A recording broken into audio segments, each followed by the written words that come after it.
महावीर भगवान की जय। दादा दत्त कुशल गुरु देव की जय। आचार्य भगवान मणिप्रभ सागर सुरीश्वर जी महाराज साहब की जय।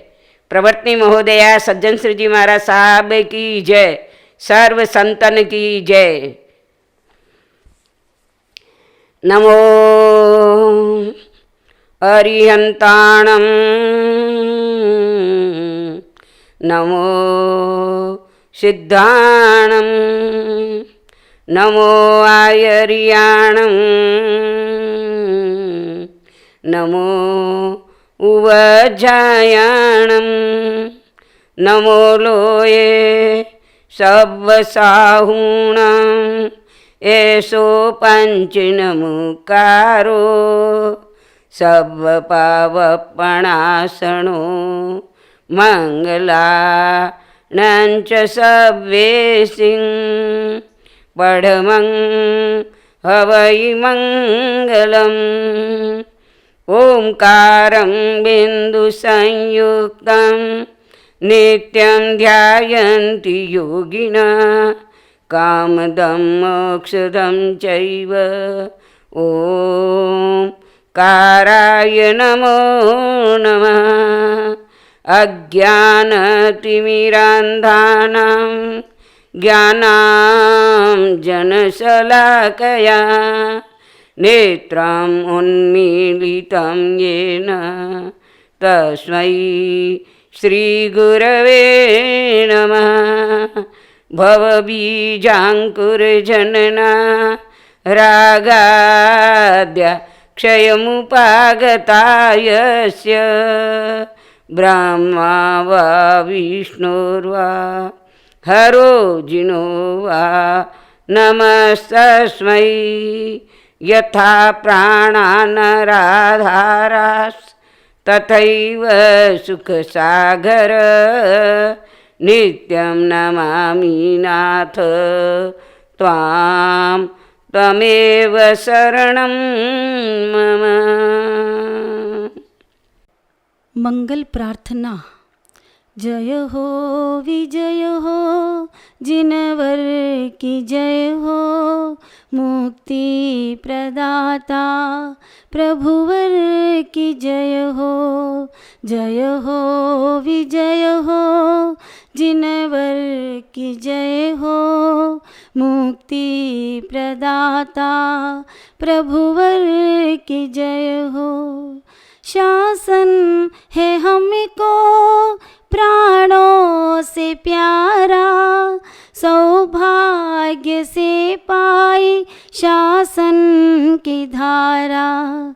शासन ही भक्ति, शासन ही मुक्ति, शासन ही देता मुक्ति की युक्ति।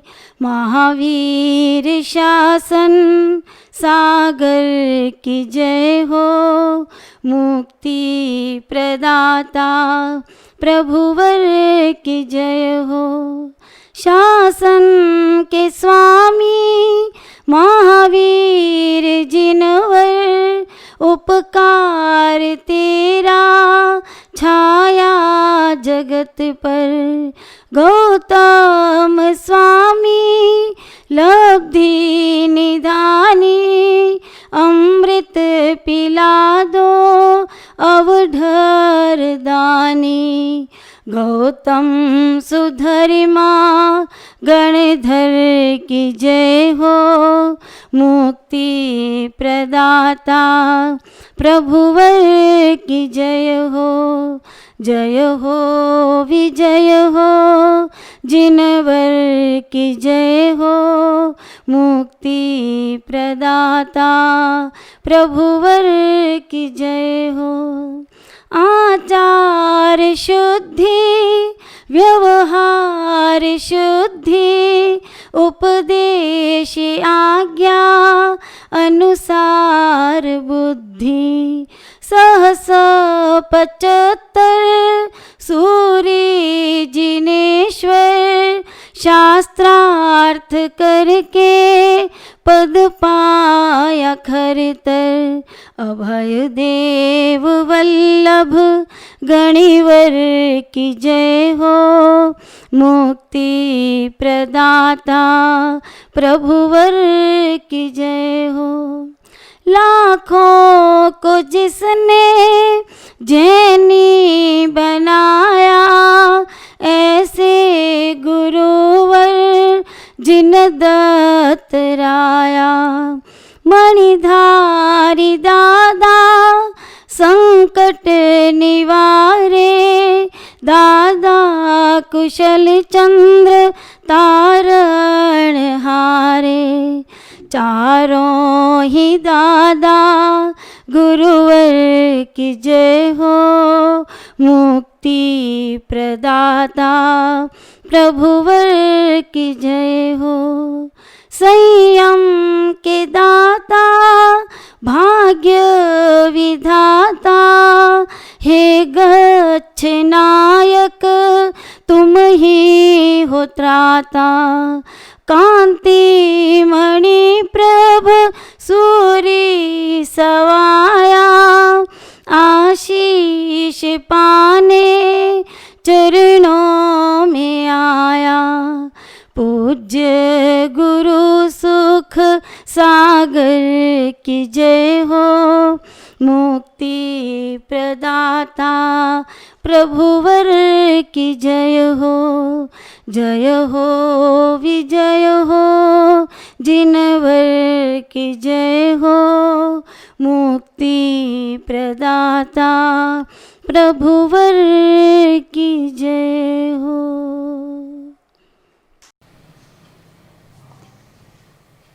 नमो अरिहन्ताणं नमो सिद्धाणं नमो आयर्याणं नमो उवच्छायाणं नमो लोये सव्वसाहुणम् ऐसो पंच नमुक्कारो सव्व पावपणासनो मंगलाणं च सवेसिं पढमं हवइमङ्गलं पढमं हवइमङ्गलम् नमो अरिहन्ताणं नमो सिद्धाणं नमो आयर्याणं नमो उवच्छायाणं नमो लोये सव्वसाहुणम् ऐसो पंचणमुक्कारो सव्व पावपणासनो मंगलाणं च सवेसिं पढमं हवइमङ्गलं पढमं हवइमङ्गलम् नमो अरिहन्ताणं नमो सिद्धाणं नमो आयर्याणं नमो उवच्छायाणं नमो लोये सव्वसाहुणम्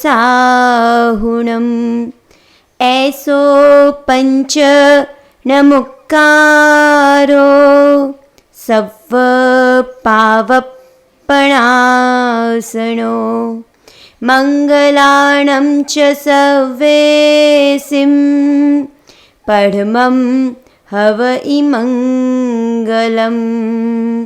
पढमं हवइमङ्गलम् अर्हन्तो भगवन्त इन्द्रमहिता सिद्धाश्च सिद्धिस्थिता आचार्य आचार्या जिन शासनोन्नति करा, पूज्या उपाध्यायका श्री सिद्धांत सुपाठिका मुनिवरा, रत्नत्रयाराधका पंचैते परमेष्ठिनः प्रतिदिनं कुर्वन्तु वो मङ्गलम्, कुर्वन्तु वो मङ्गलम्। ओंकार बिंदु संयुक्तं नित्यं ध्यायन्ति योगिनः, कामदं मोक्षदं चैव, ओंकाराय नमो नमः। दासानुदासा इव सर्वदेवा, यदीयपादाब्जतले लुठन्ति, मरुस्थलीकल्पतरु सजीयात्, योगप्रदानो जिन दत्तसूरी, अज्ञानतिमिरान्धानां ज्ञानाञ्जनशलाकया नेत्रमुन्मीलितं येन, तस्मै श्रीगुरवे नमः। अज्ञानतिमिरान्धानां ज्ञानाञ्जनशलाकया नेत्रमुन्मीलितं येन, तस्मै श्रीगुरवे नमः। शासन नायक करुणा निधान भगवान महावीर के चरणों में वंदना। अनंत लब्धि निदान प्रभु महावीर के प्रथम गणधर गुरु गौतम स्वामी के चरणों में वंदना। लाखों परिवारों को जैन बनाने वाले कलिकाल कल्पतरु चारों दादा गुरुदेव के चरणों में वंदना। गणनायक शिरोमणि परम पूज्य सुख सागर जी महाराज साहब के चरणों में वंदना। मरुधर मणि वर्तमान गच्छाधिपति परम पूज्य गुरुदेव श्री मणिप्रभ सुरेश्वर जी महाराज साहब के चरणों में वंदना। आगम ज्योति आशु कवयत्री परम पूज्य गुरुवर्या प्रवर्तनी महोदया श्री सज्जन श्री जी महाराज साहब के चरणों में वंदना। तप जप संयम श्रेष्ठा परम पूज्य गुरुवर्या प्रवर्तनी महोदया श्री शशि प्रभा श्री जी महाराज साहब के चरणों में वंदना। श्री वर्धमानस्य जिनेश्वरस्य जयन्तु सद्वाक्य सुधा प्रवाहा, येषां श्रुति स्पर्शन जप प्रसत्तिर् भव्या भवेयुर्विमलात्मभासः, भव्या भवेयुर्विमलात्मभासः। आज पर्युषण महापर्व का तीसरा दिन। 8 दिनों में से 2 अनमोल दिन हमारे हाथों से निकल चुके हैं और तीसरा दिन उदित हो गया है और कुछ ही क्षणों में, कुछ ही पलों में, कुछ ही घंटों में ये तीसरा दिन भी हमारे हाथ से गुजरता हुआ नजर आएगा। और ऐसे ही अंजलि जल के समान जिंदगी हमारे हाथों से निकली जा रही है।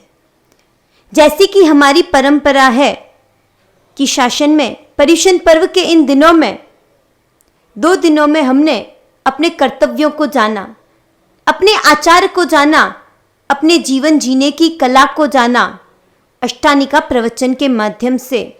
और आज तीसरे दिन प्रारंभ होता है कल्पसूत्र का। कल्पसूत्र के प्रवचन प्रारंभ होते हैं। कल्पसूत्र को प्रारंभ करने से पहले, इस आगम सूत्र का श्रवण करने से पहले थोड़ा चिंतन करते हैं इसकी ऐतिहासिक पृष्ठभूमि पर।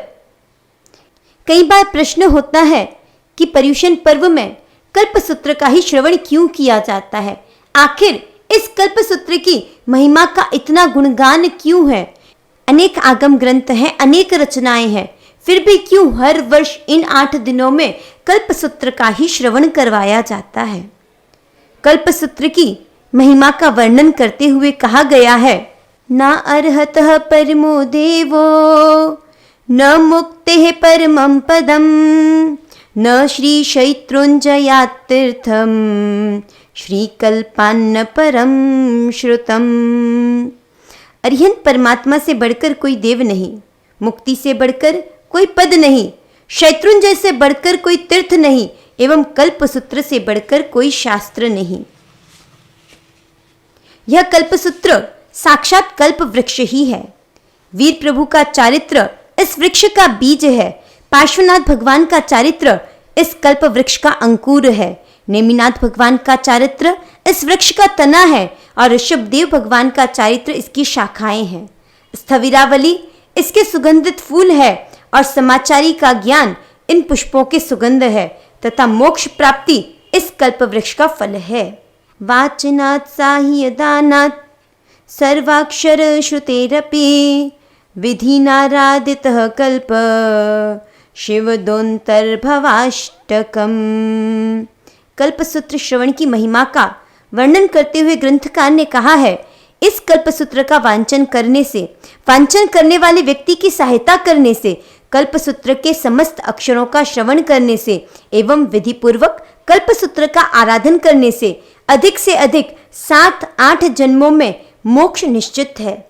श्री वीर भगवान श्री गौतम स्वामी से कहते हैं, हे गौतम, जो मानव एकाग्र चित्त पूर्वक प्रभावना एवं पूजा में तत्पर रहकर 21 बार कल्पसूत्र का श्रवण करते हैं वे भव सागर को पार करते हैं।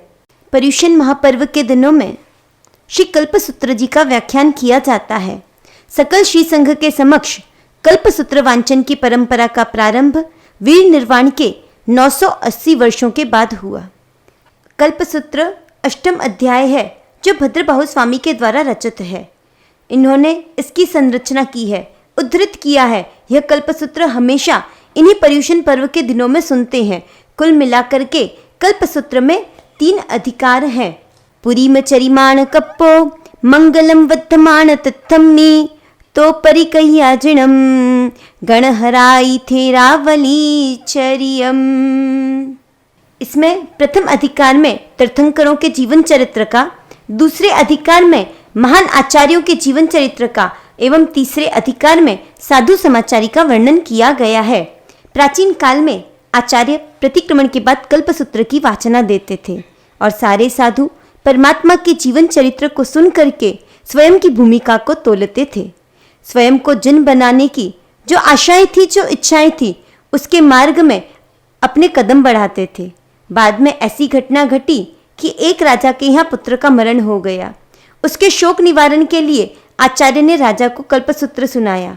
कल्पसूत्र श्रावकों के समक्ष सुनाने की परंपरा तभी से चली और तब से अब तक इन्हीं दिनों में हमेशा श्री संघ के समक्ष कल्पसूत्र सुनाया जाता है। अपनी श्वेतांबर परंपरा में जितने भी आगम है उनमें सबसे ज्यादा यदि श्रद्धा का पात्र कोई आगम है तो वह है कल्पसूत्र। कल्पसूत्र एक ऐसा आगम है जिसके ऊपर आज तक 40 से भी अधिक टीकाएं लिखी गई है। सबसे प्राचीन टीका तर्क शुद्धि निरुक्ति की, जो आचार्य जिनत्व सूरी के द्वारा लिखी गई। 14वीं शताब्दी में आचार्य जिन दत्त सूरी महाराज साहब हुए, उन्होंने लिखी। उसके बाद तो अनेक आचार्यों ने कल्पसूत्र पर टीकाएं लिखी। हिंदी, संस्कृत, गुजराती, इंग्लिश आदि कई भाषाओं में इसकी टीका लिखी गई। आज तक कोई भी ग्रंथ भंडार खोला जाए तो उसमें कल्पसूत्र हमेशा विद्यमान रहेगा। आज तक सोने में जितने आगम लिखे गए हैं उनमें सबसे ज्यादा कल्पसूत्र ही लिखे गए हैं।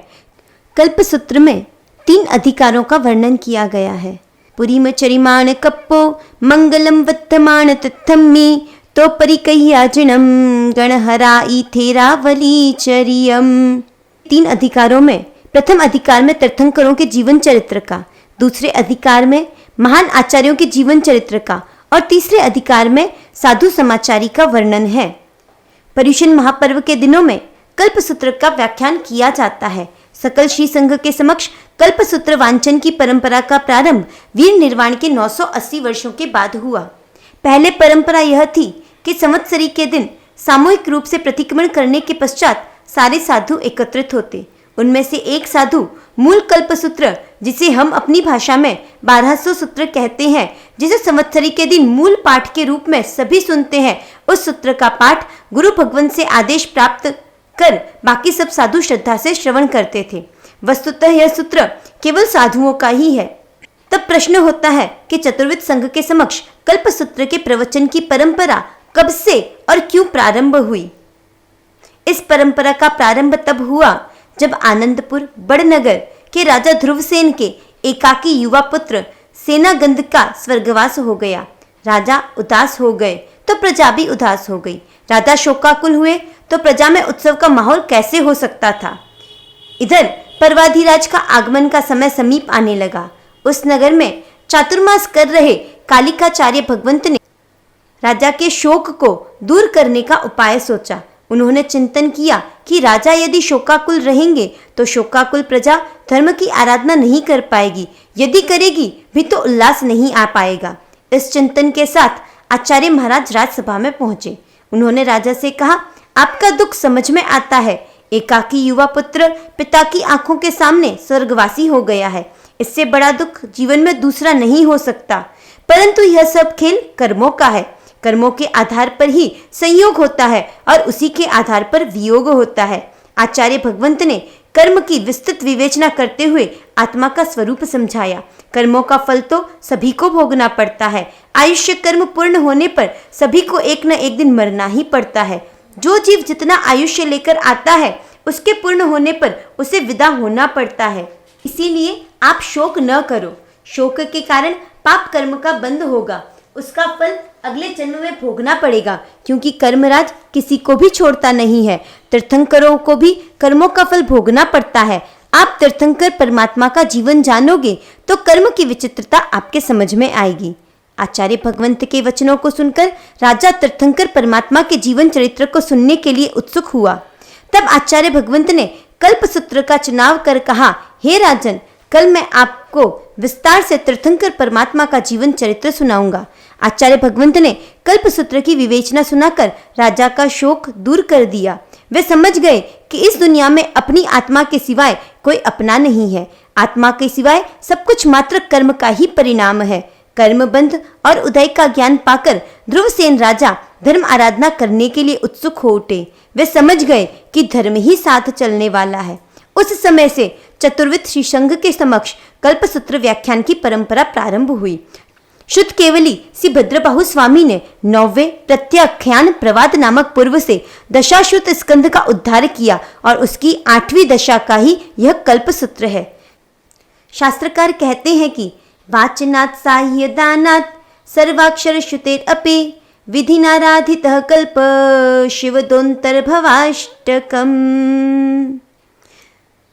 जो व्यक्ति एकाग्र चित्त से इस महान कल्पसूत्र को 21 बार सुन लेता है, वह व्यक्ति 7 या 8 भव में मोक्ष का अधिकारी हो जाता है, भव सागर से पार हो जाता है, जन्म जरा और मृत्यु के चक्र से मुक्त हो जाता है। वर्तमान में उपलब्ध 45 आगमों में ऐसा आगम जो सबसे ज्यादा पूजा जाता है, जो सबसे ज्यादा सुना जाता है, वह है कल्पसूत्र। अब इसके संबंध में इसके प्राचीन इतिहास की विवेचना करते हैं। पूर्व काल में आगमों के लेखन की परंपरा नहीं थी। सारे आगम कंठस्थ होते थे। सारे साधु एकाग्र होकर सुनते। उनकी बुद्धि इतनी तीव्र होती थी कि सुनने से ही उन्हें सुना हुआ सारा याद हो जाता था। बाद में जब स्मृति कमजोर होने लगी, आचार्य देवर्धि गणि क्षमाश्रमण ने विचार किया कि परमात्मा महावीर की वाणी को सुरक्षित कैसे किया जाए। परमात्मा महावीर ने जीवोत्पत्ति से होने वाली हिंसा के कारण साधुओं को लेखन का आदेश नहीं दिया है, परंतु इसके सिवाय दूसरा कोई विकल्प भी नहीं है। इसीलिए अपवाद मार्ग का सहारा लेकर आचार्य देवर्धि गणि क्षमाश्रमण ने 500 आचार्य व उनके साधुओं के साथ आगम लेखन प्रारंभ किया। परमात्मा महावीर के निर्वाण के 980 वर्षों के बाद आगम लिपिबद्ध किए गए। हम आचार्य देवर्धि गणि क्षमाश्रमण के उपकारों का स्मरण कर उन्हें वंदन करते हैं, जिनके कारण आज हमें परमात्मा महावीर की वाणी उपलब्ध हो पाई है। ज्ञान भंडारों में सोने की स्याही से लिखे अनेक आगम उपलब्ध होते हैं, पर सोने की स्याही से यदि कोई आगम सबसे ज्यादा लिखा गया है तो उसका नाम है कल्पसूत्र। प्रायः हर आगम पर चूर्णी, निरुक्ति, भाष्य, टीकाएं रची गई है, पर सबसे ज्यादा टीकाएं यदि किसी आगम पर उपलब्ध होती है तो वो है कल्पसूत्र। इस आगम पर सबसे पहली टीका जो संदेह विशौषधि पंजिका के नाम से प्रसिद्ध हुई, वो लिखी खरतरगच के आचार्य मोहम्मद तुगलक प्रतिबोधक श्री जिन प्रभसुरी ने। खरतरगच के ही दिव्य सितारे महोपाध्याय श्री समय सुंदर जी मरसा की कल्पलता टीका और श्री लक्ष्मी वल्लभ गणि की कल्पद्रुम कलिका टीका बहुत प्रसिद्धि को प्राप्त हुई। कोई ऐसा गच्छ नहीं जिसके आचार्यों और विद्वान मुनियों ने इस कल्पसूत्र पर टीका न लिखी हो। ऐसे महान कल्पसूत्र की वाचना का हम श्रवण कर रहे हैं। यह हमारा परम पुण्योदय है। सबसे पहले मैं आपसे एक निवेदन करना चाहती हूँ कि हम सभी को इस महान कल्पसूत्र की आशातना तो नहीं करनी है, नहीं होने देनी है। हम सबको इस कल्पसूत्र की आशातना तो करनी ही नहीं है, न होने देनी है। इसके बहुमान का पूरा ध्यान रखना है। अधूरा कल्पसूत्र सुनना जिन वाणी की आशातना है। कल्पसूत्र के चलते प्रवचन में बीच में से उठना जिन वाणी व गुरु भगवंतों की आशातना है। देर से आना आशातना है, झूठे मुंह सुनना आशातना है। इस महान कल्पसूत्र को हमें संपूर्ण सम्मान और श्रद्धा के साथ सुनना है और सुनकर धन्य हो जाना है। गुरुवर्यश्री हमेशा कहती है, हो सके तो आस करो, लेकिन आशातना कभी मत करो। और जिन वाणी की आशातना, देवगुरु धर्म की आशातना हमें दुर्गति की ओर ले जाती है। इस कल्पसूत्र श्रवण की महिमा का वर्णन इस उदाहरण से हम समझ सकते हैं। एक राजा ने वैद्यों को आमंत्रण दिया। 3 वैद्यों का चुनाव किया गया। वैद्यों ने आमंत्रित करने का प्रयोजन पूछा। राजा ने कहा, मेरा पुत्र थोड़ा कमजोर प्रतीत होता है, इसे कोई व्याधि तो नहीं है? यदि है तो इसका इलाज करना है। एक वैद्य ने कहा, मेरी औषधि का प्रभाव ऐसा है कि शरीर में कोई रोग हुआ तो उसे जड़मूल से उखाड़ देगी, परंतु यदि रोग नहीं हुआ तो नया रोग उत्पन्न कर देगी। राजा ने कहा, वैद्यराज जी, तुम्हारी औषधि को देश निकाला दो, ये तो सोते हुए शेर को जगाने के समान अनिष्टकारी है। दूसरे वैद्य ने कहा, मेरी औषधि का प्रभाव बहुत विशिष्ट है, रोग तो समाप्त हो जाएगा। यदि रोग नहीं है तो न हानि करेगी न लाभ पहुंचाएगी, ऐसी है मेरी औषधि। राजा ने कहा, औषधि थोड़ी ठीक है, पर यह तो राख में घी डालने जैसी व्यर्थ मालूम पड़ती है। तीसरे वैद्यराज ने कहा, मैंने अपनी औषधि के निर्माण में वर्षों तक संशोधन व परीक्षण किया है। मेरी औषधि का प्रभाव ऐसा है कि यदि रोग होगा तो नष्ट हो जाएगा, और यदि रोग नहीं है तो भविष्य के लिए रोक देगा। शरीर हृष्ट पुष्ट हो जाएगा, अभिनव शक्ति और तेज का संचार होगा। राजा ने कहा, यह औषधि सर्वोत्तम सर्वगुण संपन्न है। ऐसा ही है हमारा यह कल्पसूत्र। कर्म रूप रोग जो हमारी आत्मा में लगा हुआ है उसे नष्ट करता है, और इसके श्रवण से जीव इतना हलुकर्मी, समता संपन्न और आराधक बन जाता है कि भविष्य में वह घोर कर्म का बंध नहीं करता। इस कल्पसूत्र में 3 अधिकार है। पुरी में चरिमाण कप्पो मंगलम वर्तमान तत्थम्मी तो परिकैयाजनम गणहराई थेरावली चरियम। पहले अधिकार में तीर्थंकर परमात्मा के जीवन चरित्र का वर्णन किया गया है। दूसरे अधिकार में परमात्मा महावीर के गणधर श्री गौतम स्वामी, सुधर्मा स्वामी आदि 11 गणधर भगवंतों, शासन प्रभावक स्थविर भगवंतों, शास्त्रज्ञ आचार्य भगवंतों का वर्णन किया गया है। उनकी त्यागमयी जीवनचर्या, दिनचर्या का वर्णन इस अध्याय में है। 2500-2600 वर्षों से चल रही अनवरत गुरु परंपरा, पट्ट परंपरा का बोध हमें इस अध्याय से प्राप्त होता है। तीसरा अधिकार साधु जीवन की मर्यादाओं से संबंधित है। प्रथम अधिकार में 4 तीर्थंकर परमात्मा का जीवन चरित्र वर्णित है। प्रश्न होता है कि तीर्थंकरों के ही जीवन चरित्र का वर्णन क्यों है? समाधान यह है कि तीर्थंकर हमारे आदर्श हैं। उनका जीवन चरित्र क्रमिक विकास यात्रा की गौरव गाथा है। तीर्थंकर परमात्मा भी एक समय सामान्य जीव थे। वे तीर्थंकर कैसे बने, इसका विवरण उनके जीवन से हमें प्राप्त होता है। हमको भी तो अपना विकास करते हुए आत्मा को शुद्ध बनाना है। इस संदर्भ में आदर्श स्वरूप परमात्मा का जीवन हमारे सामने है। वे परमात्मा कैसे बने यह जान ले, फिर वैसा करना शुरू करें तो हम भी परमात्मा बन सकते हैं। किसी कवि ने कहा है, जिस करनी से हम भये अरिहंत सिद्ध भगवान, वो ही करनी तुम करो तो तुम हम एक समान। इस दोहे के माध्यम से परमात्मा कहते हैं कि जिस आचरण के द्वारा, जिस क्रिया से हम सिद्ध बने, यदि तुम भी वैसा ही करोगे तो तुम और हम एक समान हो जाएंगे, अर्थात तुम भी सिद्ध गति को प्राप्त कर लोगे। प्रश्न हो सकता है कि केवल 4 तीर्थंकरों का ही जीवन क्यों, सभी का क्यों नहीं? सभी तीर्थंकर एक समान है, नाम अलग है, उम्र अलग है, पर उन्होंने जो पाया और उन्होंने जो किया और उन्होंने जिस रास्ते को अपनाया वह सब तो एक ही है। फिर 4 का क्यों और सबका क्यों नहीं? और या फिर 4 का भी क्यों, किसी एक का ही क्यों नहीं? हमें 2 ही बातें ध्यान में रखनी है कि परमात्मा ने क्या पाया और कैसे पाया। अनेक शंकाएं हमारे मन में उत्पन्न हो सकती है, पर हमें 2 ही बातें ध्यान में रखनी है। परमात्मा ने क्या पाया और कैसे पाया। परमात्मा ने पाया केवल ज्ञान, शुद्ध आत्म का अनुभव और मोक्ष पद। और पाया कैसे? समता से, आत्मरमणता से और ध्यान साधना से। 4 तीर्थंकरों का जीवन चरित्र थोड़ा विशिष्ट है। कर्म बंधन और उनको तोड़ने की प्रक्रिया में जो पुरुषार्थ का प्रयोग किया गया वह हमें परमात्मा महावीर के जीवन से समझने को मिलता है। द्वेष भाव कैसे जन्म जन्मांतर में है और आत्मा को भटकाता है, यह जानने के लिए हमें परमात्मा पार्श्वनाथ के जीवन का अध्ययन करना है। राग भाव के कारण कैसे भव भ्रमण बढ़ता है, यह जानने के लिए परमात्मा नेमिनाथ की कथा के पृष्ठों को पढ़ना है। और करुणा का साक्षात रूप भी हमें नेमिनाथ परमात्मा के जीवन में मिलता है। एक छोटी सी लापरवाही का कितना खतरनाक परिणाम भुगतना पड़ता है, यह तथ्य हमें परमात्मा आदिनाथ के जीवन से सीखना है। परमात्मा महावीर हमारे निकट के उपकारी है, क्योंकि हम उन्हीं के शासन में धर्म की आराधना कर रहे हैं। इसीलिए सबसे पहले हम परमात्मा महावीर का जीवन सुनेंगे। उसके पश्चात पश्चानुपूर्वी के क्रम से पार्श्वनाथ, नेमिनाथ और आदिनाथ के जीवन चरित्र का श्रवण करेंगे।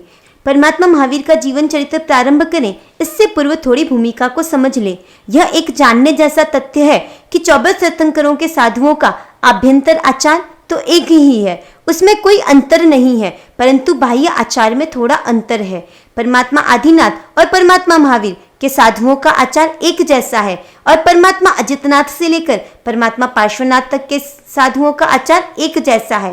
प्रश्न है, किन किन बातों में क्या क्या अंतर है? शास्त्रकार फरमाते हैं कुछ कल्पों में अंतर है। कल्प अर्थात आचार। कल्प कुल मिलाकर 10 हैं, उनमें 4 कल्पों में तो कोई अंतर नहीं है, पर 6 कल्पों में अंतर है। हमने जिस सूत्र के श्रवण का प्रारंभ किया है, कल्प सूत्र। प्रश्न हो सकता है कि कल्प सूत्र यानी क्या?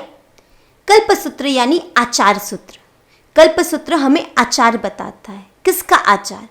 परमात्मा का आचार, गुरु भगवंतों का आचार, यानी कि जन शासन में जीने वाले श्रावक की जीवन जीने की कला कैसी हो, इसका निर्देश हमें कल्प सूत्र के माध्यम से मिलता है। और इसीलिए पर्युषण पर्व में कल्प सूत्र का श्रवण हमें करवाया जाता है, ताकि हर आत्मा जो परमात्मा बनना चाहती है, क्योंकि जैन आगम कहते हैं अप्पा सो परमप्पा, हर आत्मा में परमात्मा बनने की शक्ति है। और अगर हमें अपनी आत्मा को परमात्मा बनाना है, इन तीर्थंकरों के जीवन चरित्र से हमें जीवन जीने की कला का बोध लेना है।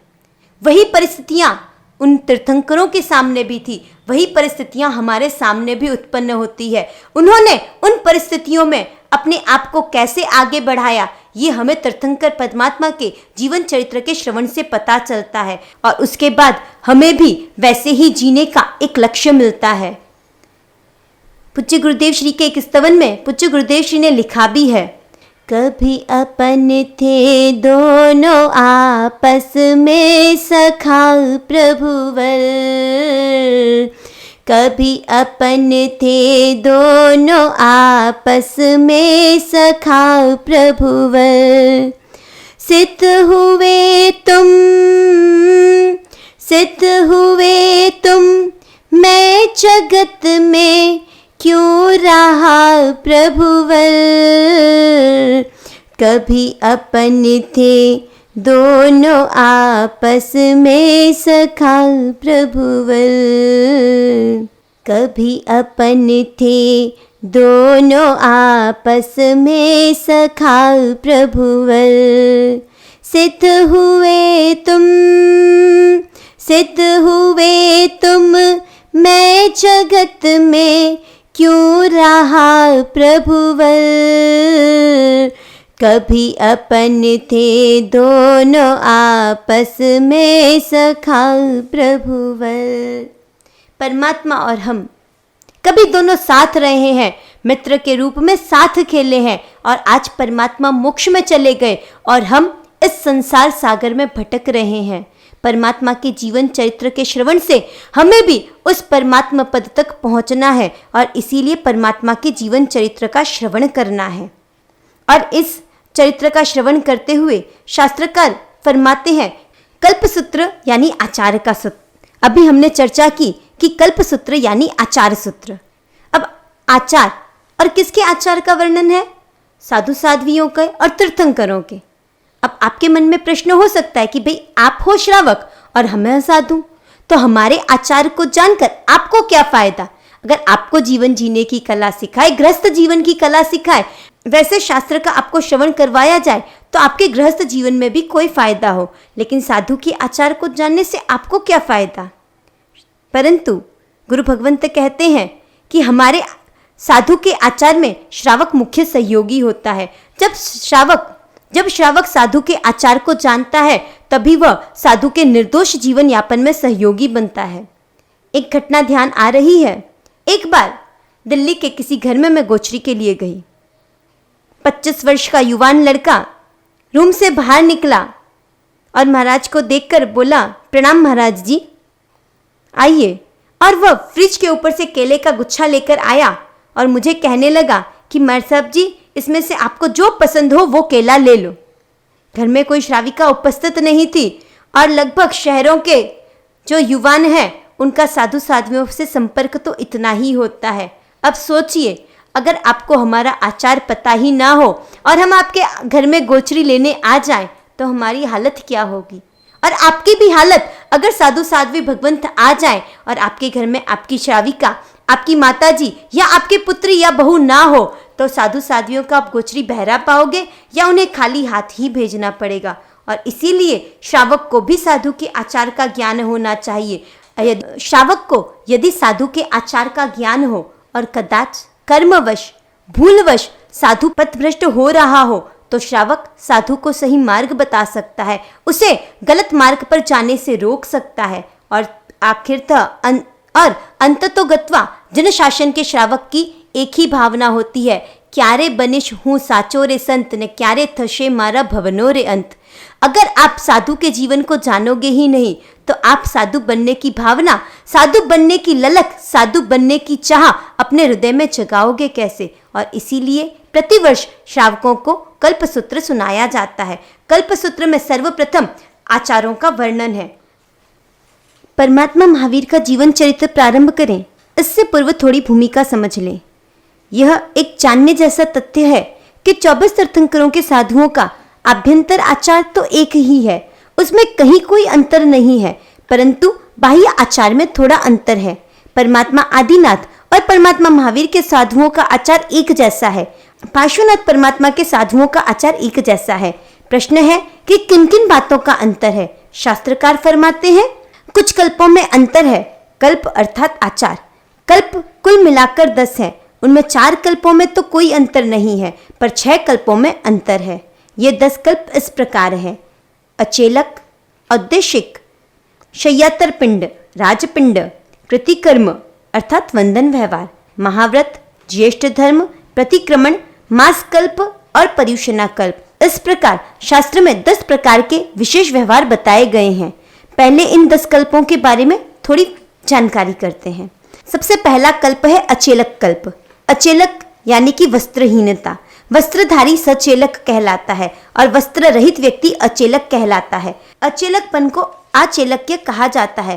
तीर्थंकरों के संबंध में यह कल्प इस तरह है कि जब कोई तीर्थंकर दीक्षा ग्रहण करते हैं तब सौधर्मेंद्र, जिसका मूल्य 1 लाख स्वर्ण मोहरे हो, ऐसे एक देवदुष्य उनके बाएं कंधे पर रखते हैं। भारण पक्षी की तरह एक पल जितना भी प्रमाद नहीं करने वाले अप्रमत्त तीर्थंकरों के स्कंद पर वह वस्त्र वैसे ही पड़ा रहता है, परंतु भवितव्यतावश प्रथम तीर्थंकर श्री ऋषभदेव भगवान के एवं अंतिम तीर्थंकर श्री महावीर स्वामी के स्कंद पर यह वस्त्र कुछ अधिक 1 वर्ष तक रहा।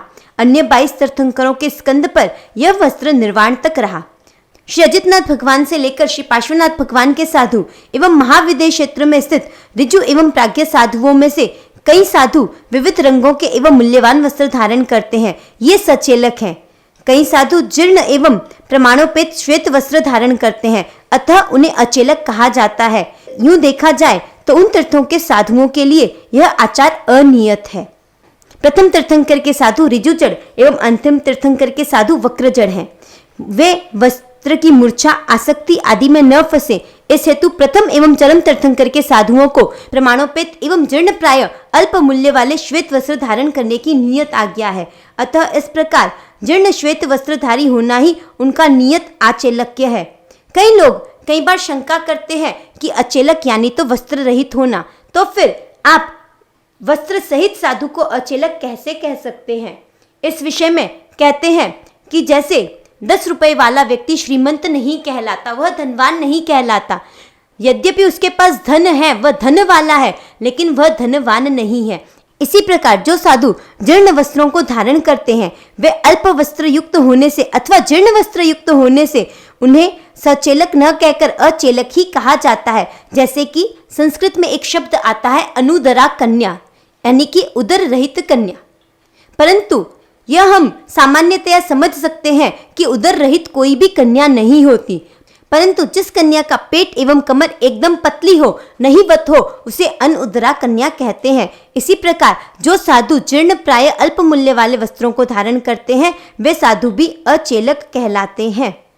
दूसरा कल्प है औदेशिक कल्प। औदेशिक यानी कि आधा कर्मयुक्त, उन अपने निमित्त से बनाया हुआ आहार औदेशिक कहलाता है। परमात्मा आदिनाथ और महावीर प्रभु के साधुओं का यह नियम है कि कोई भी साधु अपने निमित्त से बने आहार को ग्रहण नहीं करता और यहाँ तक कि दूसरा भी कोई ग्रहण नहीं कर सकता। इसके विपरीत 22 तीर्थंकरों के साधुओं के लिए इस विषय में नियम थोड़ा अलग है। जिस साधु के लिए आहार बना हो वह तो नहीं लेता, पर अन्य साधु वह आहार ले सकते हैं। तीसरा कल्प है शय्यातर पिंड। साधुओं के ठहरने के लिए जो अपना घर या स्थान देता है वह शय्यातर कहलाता है। शय्या अर्थात स्थान और तर अर्थात देने वाला। जो शय्या प्रदान करके संसार से तिर जाता है वह शय्यातर कहलाता है, यानी कि बस्ती का स्वामी। जिस स्थान पर साधु निवास करते हैं उस स्थान का स्वामी। उसका आहार, जल, खादिम, स्वादिम, वस्त्र, पात्र, कंबल, ओघा, सुई, उस्तरा, नेरनी और कान मैल काढ़ने की सली, ये 12 प्रकार के पिंड समस्त तीर्थंकरों के शासन में समस्त साधुओं के लिए अकल्प्य है। प्रश्न हो सकता है कि ये शय्यातर की व्यवस्था क्यों? समाधान ऐसा प्रतीत होता है कि शय्यातर साधुओं के प्रति सद्भाव रखता हो तो वह साधुओं को अतिथि मानकर भक्तिपूर्वक उनके भोजन पाने की उत्तम व्यवस्था करेगा, जिससे साधुओं को आधा कर्म आदि दोष लगते हैं। और यदि वह साधुओं के प्रति सद्भाव नहीं रखता हो तो वह विचार करेगा कि ये तो उंगली दी और गला पकड़ने वाली बात है। हमने रहने की व्यवस्था की और अब भोजन आदि का उत्तरदायित्व भी कंधों पर आ गया। इससे उसके मन में साधुओं के प्रति द्वेष उत्पन्न हो सकता है और साधुओं के प्रति द्वेष उत्पन्न होने से भारी कर्मा होकर वह दुर्गति में जा सकता है और बोधि दुर्लभ भी बन सकता है और भविष्य में साधुओं को आवास मिलना भी दुष्कर हो सकता है। और इसीलिए जन शासन में शय्यातर पिंड की व्यवस्था है। कई बार मन में शंका होती है कि शय्यातर को साधुओं के निवास की व्यवस्था करने से क्या लाभ होता है। इसका समाधान देते हुए शास्त्रकार कहते हैं कि साधु शय्यातर की बस्ती में आवास में स्वाध्याय, जप, ध्यान, व्यावच्छ आदि करते हैं।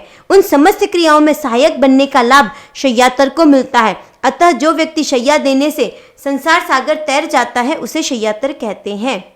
जिस स्थान में साधु रात के 4 प्रहर जागते रहे एवं प्रातःकालीन प्रतिक्रमण किसी अन्य स्थान पर करे तो पहले स्थान का स्वामी शय्यातर नहीं कहलाता, किंतु प्रातः प्रतिक्रमण जिस स्थान पर किया हो उस स्थान के स्वामी को ही शय्यातर कहते हैं।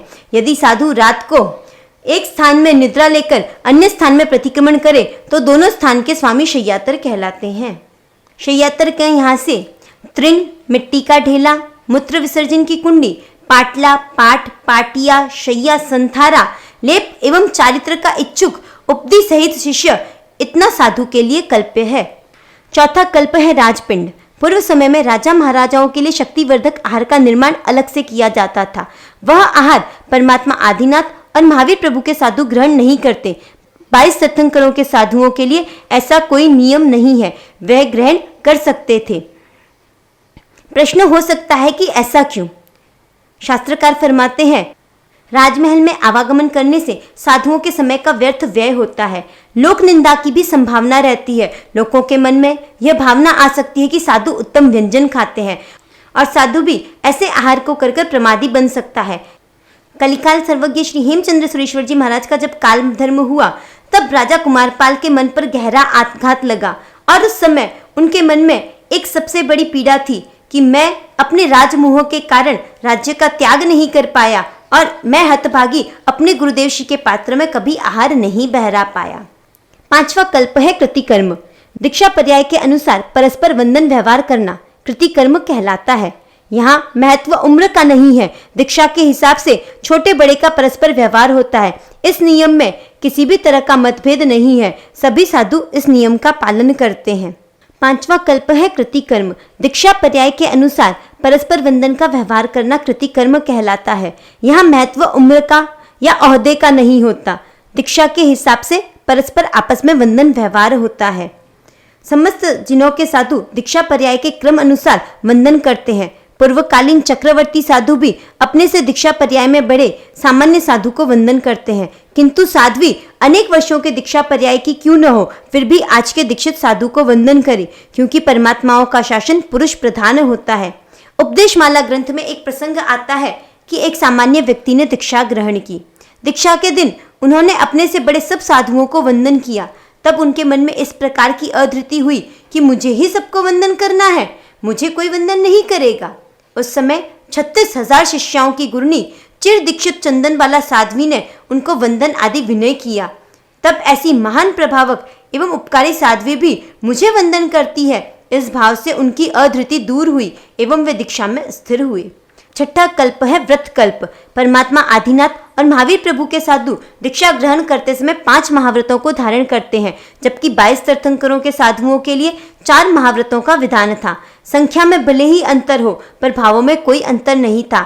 चौथे महाव्रत का समावेश 22 तीर्थंकरों के लिए चौथे महाव्रत का समावेश पंचम महाव्रत में हो जाता है। इस अपेक्षा से इस कल्प में भी किसी भी प्रकार का कोई अंतर नहीं है। 7वां कल्प है पुरुष ज्येष्ठ धर्म। शास्त्रकारों ने माना है कि साधु भले ही आज का दीक्षित हो, तब भी 100 वर्ष की पर्याय वाली साध्वी को उस आज के दीक्षित साधु को वंदन करनी होती है। पुरुष में सहज गंभीरता आदि गुण उपलब्ध होते हैं। यह कल्प भी समस्त तीर्थंकरों में एक समान चलता था और आज भी चलता है। आदिनाथ व महावीर के शासन में 2 दीक्षाएं होती है, छोटी व बड़ी दीक्षा, जिसे शास्त्रीय भाषा में सामायिक चारित्र तथा छेदोपस्थापनीय चारित्र कहते हैं। श्रमण जीवन में ज्येष्ठ और कनिष्ठ का विधान बड़ी दीक्षा यानी कि छेदोपस्थापनीय दीक्षा के आधार पर स्वीकार किया जाता है। 22 तीर्थंकरों के शासन में एक ही प्रकार की दीक्षा होती है, उसी के आधार पर छोटे बड़े का व्यवहार होता है। 8वां है प्रतिक्रमण कल्प। परमात्मा आदिनाथ और महावीर प्रभु के साधुओं के लिए यह अनिवार्य नियम बताया गया है कि दोष लगे चाहे न लगे, उन्हें प्रतिदिन दोनों समय प्रतिक्रमण करना आवश्यक है। इसी प्रकार पाक्षिक, चातुर्मासिक व संवत्सरी प्रतिक्रमण करना भी अनिवार्य है, जबकि 22 तीर्थंकरों के साधुओं के लिए यह अनिवार्य नियम नहीं था। जिस दिन दोष लगता उस दिन वे प्रतिक्रमण करते, दोष न लगने पर वे प्रतिक्रमण नहीं करते थे। 9वां कल्प है मास कल्प।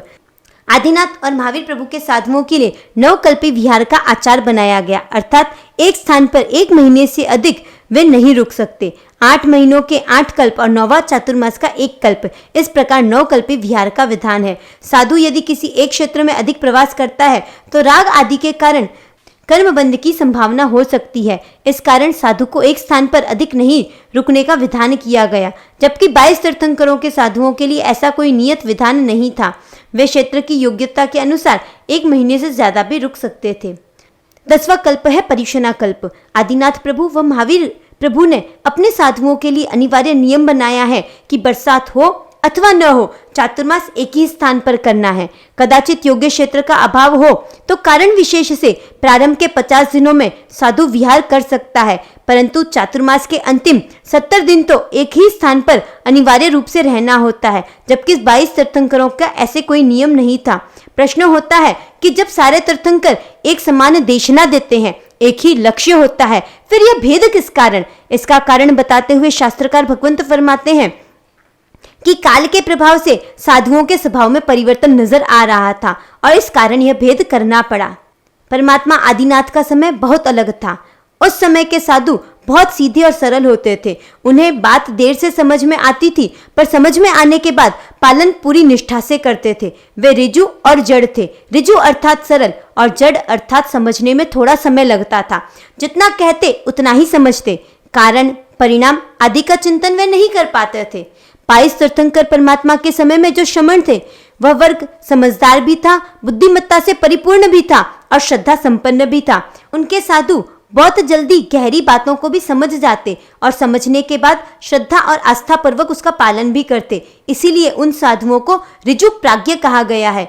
परमात्मा महावीर के साधु समझने में तो माहिर होते हैं, पर पालन करना उनके लिए उतना ही कठिन होता है। गलती करने पर भी, गलती समझ में आने पर भी वे स्वीकार नहीं करते अपितु तर्क का प्रयोग करके अपने आप को बचाने की चेष्टा करते हैं और इसीलिए भगवान महावीर के साधु वक्र और जड़ कहलाते हैं। इन स्वाभाविक वृत्तियों के कारण नियमों में व्यवहारिक दृष्टि से भेद किया गया था। वह व्यवहारिक भेद आध्यात्मिक जीवन को बहुत प्रभावित करता है। साधुओं में जो ये भेद किया गया, इन्हें नट एवं नटनी के उदाहरण से कल्प सूत्र में समझाया गया है। आपने और हमने कई बार इस दृष्टांत को सुना भी है। एक बार आदिनाथ भगवान के साधु गोचरी लेने के लिए गए। गोचरी से लौटते लौटते उन्हें रास्ते में कोई नट नृत्य करता हुआ दिखा। वे उस नृत्य को देखने लगे। लंबा समय हो गया। वह उपाश्रय पहुंचे तब गुरु भगवंत ने पूछा, आज तुम्हें आने में समय क्यों लगा, इतनी देर कैसे हुई? वे साधु सरल मना थे। उन्होंने कहा कि गुरु भगवंत, रास्ते में कोई नट नृत्य कर रहा था, मैं उन्हें देखने लग गया। गुरु भगवंत ने कहा, साधुओं को नृत्य आदि देखना नहीं कलपता है। उसने कहा, गुरुदेव मुझे क्षमा करें, मैं क्षामी दुक्कड़म। कुछ दिनों बाद वह साधु पुनः गोचरी के लिए गया और रास्ते में जाते जाते किसी नटनी को नृत्य करते देखा। वह वापस वहीं रुक गया और गोचरी में पुनः लौटने में लेट हुआ। गुरुजी ने पुनः पूछा कि आज तुम्हें देरी क्यों लगी? तब उसने कहा कि गुरु महाराज, आज मैं एक नटनी नृत्य कर रही थी, उसे देखने के लिए रुक गया। गुरुदेव ने कहा, मैंने तुम्हें 10 दिन पहले ही समझाया था कि हम नट का नृत्य नहीं देख सकते, और जब नट का नृत्य नहीं देख सकते तो नटनी का नृत्य कैसे देख सकते हैं? शिष्य ने कहा, गुरु भगवंत मेरी गलती के लिए क्षमा करें, मैं भविष्य में ऐसा नहीं करूंगा। आदिनाथ परमात्मा के समय के साधु ऐसे होते थे जो बिना छिपाए सरलता से सारी बातें बता देते थे और समझाने पर थोड़ी देर में ही सही वह बातें समझते थे और समझने के बाद उसका पूर्ण पालन भी करते थे। तो ऐसी ही घटना 22 तीर्थंकरों के साधुओं में से एक साधु के विषय में आती है कि वह साधु भी गोचरी के लिए गया। रास्ते में नट का नृत्य होते हुए देखा और नट के नृत्य को देखकर वहीं पर रुक गया। पुनः जब उपाश्रय में पहुंचा तो गुरु महाराज ने देर होने का कारण पूछा। उसने कहा, गुरु भगवंत, रास्ते में नट का नृत्य हो रहा था और मैं उसे देखने के लिए रुक गया। गुरु भगवंत ने कहा, हम संयमी हैं और साधु को ये सब देखना नहीं कल्पता है। नाच राग का कारण है और इससे परिणामों में मलिनता आती है, कर्म बंधन होता है, इसलिए नट का नाच नहीं देखना चाहिए। उस साधु ने वह बात सुनकर गुरुदेव को मिच्छामी दुक्कड़म दिया। कुछ दिन बाद वह पुनः गोचरी के लिए जा रहा था और रास्ते में देखा कि नटनी का नृत्य चल रहा है। नटनी का नृत्य देखते ही उससे गुरुदेव की बात याद आई कि गुरुदेव ने कहा था नट का नृत्य नहीं देखना। अरे जब नट का नृत्य मैं साधु होकर नहीं देख सकता तो नटनी का नृत्य कैसे देख सकता हूँ? नटनी का नृत्य देखने से तो और अधिक रागोत्पत्ति हो सकती है। और वह साधु वहां से निकल गया। शासन काल में होने वाले साधु ऋजु भी होते थे एवं प्राज्ञ भी। वे सरलता से अपने दोषों का स्वीकार करते और स्वीकार करने के बाद जो बात उन्हें समझाई जाती वह बुद्धिमत्ता से समझते और उसका ध्यान भी रखते। ऐसी ही घटना भगवान महावीर के साधुओं के विषय में भी आती है कि भगवान महावीर के साधु एक बार गोचरी लेने जा रहे थे और रास्ते में देखा कि नट नृत्य कर रहा है। वह नट का नृत्य देखने के लिए रुक गया। जब उपाश्रय में पहुंचा तो गुरु महाराज ने कहा, आज तुम्हें आने में देरी क्यों हुई? गुरु महाराज के प्रश्न को सुनकर उसने कहा कि रास्ते में एक नट का नृत्य चल रहा था, मैं उसे देखने के लिए रुक गया। गुरु महाराज ने कहा, हे साधु, तुम पंच महाव्रतधारी हो, नाच देखना साधु को नहीं कल्पता। शिष्य ने कहा, आपने पहले क्यों नहीं बताया? पहले बताना चाहिए था, आगे से नहीं देखूंगा। 10 दिन बाद वह साधु पुनः गोचरी के लिए जा रहा था और उसने देखा कोई नटनी नृत्य कर रही है। वह उसे देखने के लिए रुक गया और गोचरी से आने में लेट हुआ। गुरु महाराज ने डांटते हुए कहा, आज तुम्हें देरी क्यों हुई? वह साधु बोला, रास्ते में एक नटनी नाच रही थी, उसका नाच देखने के लिए रुक गया। गुरु महाराज ने डांटा, उस रोज तो मैंने तुम्हें मना किया था कि नट का नृत्य नहीं देखना चाहिए और आज नटनी का नृत्य देखने के लिए रुक गए। जब नट का नहीं देख सकते तो नटनी का कैसे देख सकते हो? उस शिष्य ने कहा, गुरु महाराज, गलती मेरी नहीं आपकी है। जिस दिन आपने मुझे कहा कि नट का नृत्य नहीं देखना चाहिए तो क्या आप नटनी के लिए भी साथ में मना नहीं कर सकते थे? मुझे क्या पता कि नट का नृत्य नहीं देख सकते तो नटनी का भी नृत्य नहीं देख सकते। खुद तो पूरी बात बताते नहीं है और फिर डांट भी मुझे ही खानी पड़ती है। चलो ठीक है। यह है भगवान महावीर के साधुओं की वक्रता और जड़ता। और अगर हम आज अपने आसपास में नजर दौड़ाएं तो हमें यही वक्रता और जड़ता नजर आती है। क्यों आती है कि नहीं? आपके घर में आप अपने बेटे को, बहुओं को कुछ कहो और आपको वापस क्या जवाब मिलता है? एक बार एक व्यक्ति बस में सवार हुआ। लठधारी वह व्यक्ति दिखने में बड़ा ही डरावना लग रहा था। उसने बस ड्राइवर से कहा कि जब बांद्रा आए तो मुझे कह देना, और बस ड्राइवर भीड़ में भूल गया और बस बांद्रा से आगे निकल गई। और जैसे ही उसे ध्यान आया कि इस लठधारी को बांद्रा उतरना था, उसने बस को रोका और उस लठधारी को कहा कि भाई साहब, बांद्रा तो पीछे छूट गया है, हम अगले स्टॉप पर आ गए हैं। वह लठधारी बहुत नाराज हुआ और उसने कहा कि मैंने तुम्हें कहा था कि मुझे बांद्रा आए तो बता देना, तुमने क्यों नहीं बताया, चलो वापस बांद्रा। उस व्यक्ति के रौद्र स्वरूप को देखकर वह बस का कंडक्टर डर गया। उसने ड्राइवर से कहा कि भैया, बस को वापस मोड़ दे, नहीं तो ये तोड़फोड़ कर देगा। और बस ड्राइवर ने बस बांद्रा की तरफ ली। बांद्रा आने पर उसने कहा, भाई साहब, बांद्रा आ गया। बोले, ठीक है, मुझे डॉक्टर ने कहा था कि जब बांद्रा आए तो दवाई ले लेना, अब चलो आगे। यह है आज के समय की वक्रता। ऐसे ही कई उदाहरण हमें देखने में मिलते हैं। एक बार एक बच्चा गाली निकाल रहा था। उसके पिता ने कहा, इतनी छोटी उम्र में गाली निकालता है? उस बच्चे ने कहा, पापा, तो फिर किस उम्र में निकालनी चाहिए? और ऐसी ही वक्रता से हम भी युक्त हैं। अपने इस वक्रता और जड़ता को दूर करने के लिए ही ये दृष्टांत शास्त्रकारों ने बताए हैं। और इन उदाहरणों का भावार्थ समझने से हम सारे तनाव व टकराव से दूर रह सकते हैं। स्वभावगत इन कारणों से कल्पों में थोड़ा भेद किया गया है। इसका तात्पर्य यह मत समझना कि भगवान महावीर के सब साधु साध्वी, श्रावक श्राविका ऐसे ही होते हैं, पर यह समझना कि पंचम काल का प्रभाव है कि पंचम काल में जीवन आज्ञा प्रधान कम और तर्क प्रधान अधिक होता है। अब आगे चातुर्मास योगी क्षेत्र की चर्चा करते हुए शास्त्रकार भगवंत फरमाते हैं कि साधु साध्वियों को ऐसे क्षेत्र में चातुर्मास करना चाहिए जहां जीवों की उत्पत्ति कम हो, जहां स्तंडिल भूमि निर्दोष प्राप्त हो, जहां जिन मंदिर हो, जहां साधना, आराधना व संयम पालन सुव्यवस्थित निर्दोष रूप से हो सके, जहां स्वाध्याय की अनुकूलता हो। मुख्य लक्ष्य तो सिर्फ आराधना का और संयम यात्रा का ही होना चाहिए, क्योंकि साधु जीवन का एक ही लक्ष्य होता है, कर्मों का क्षय। और कर्मक्षय तपस्या, स्वाध्याय, ध्यान, आराधना आदि के माध्यम से ही हो सकता है। और इसीलिए ऐसे क्षेत्रों में ही साधु साध्वी को चातुर्मास करना चाहिए।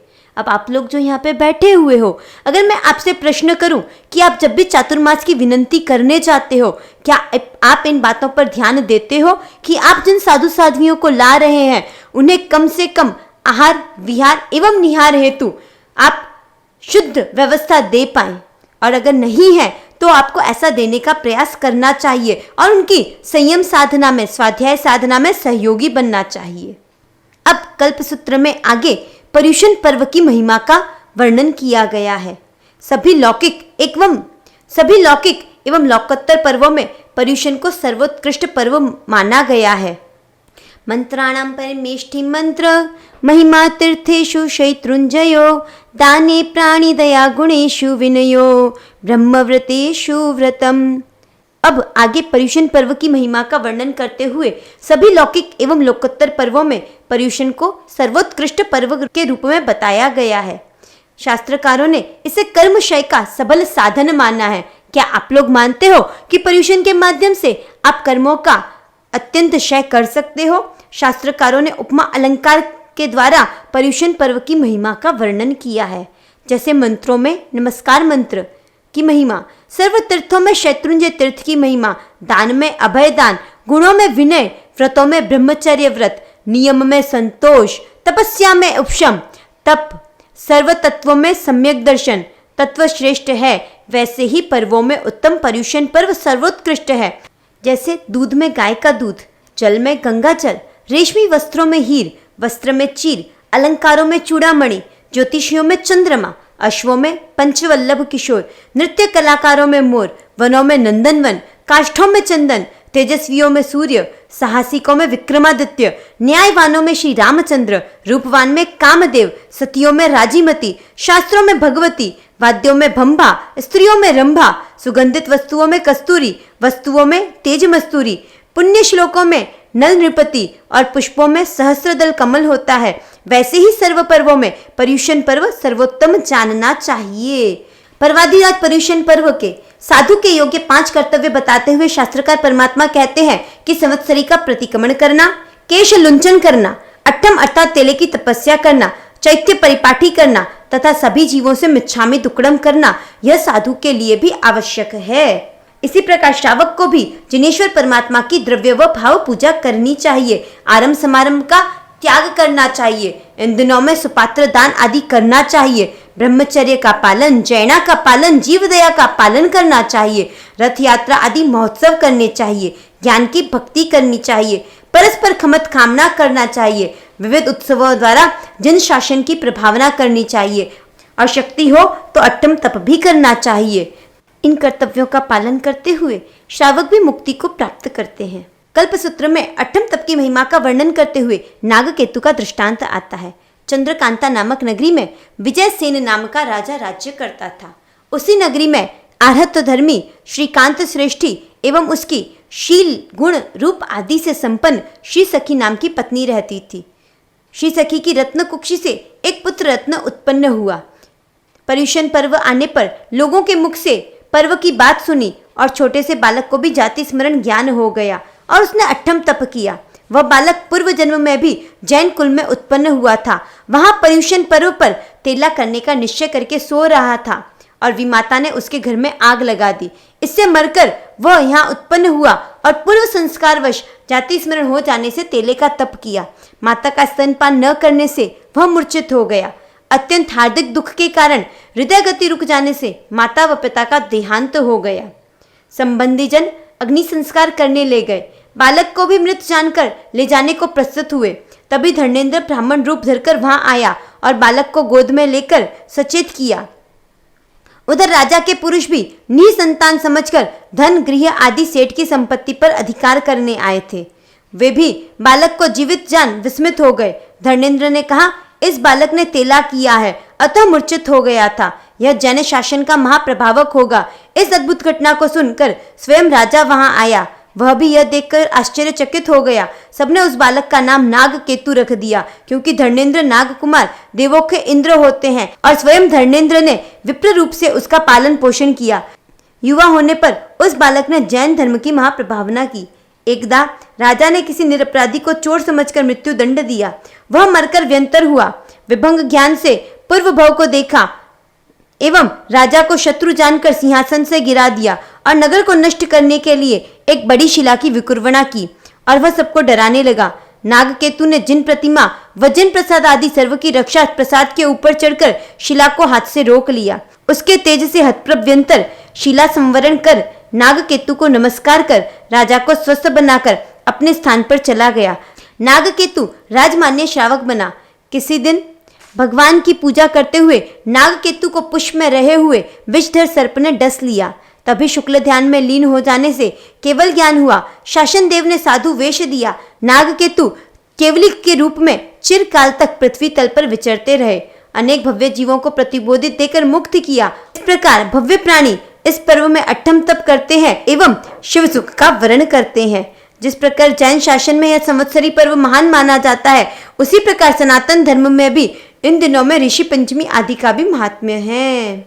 अब प्रारंभिक इस भूमिका के पश्चात हम कल्पसूत्र का प्रारंभ करते हैं। आचार्य भद्रबाहु स्वामी कल्पसूत्र के प्रारंभ में नवकार महामंत्र द्वारा मंगलाचरण करते हैं। नमो अरिहंताणं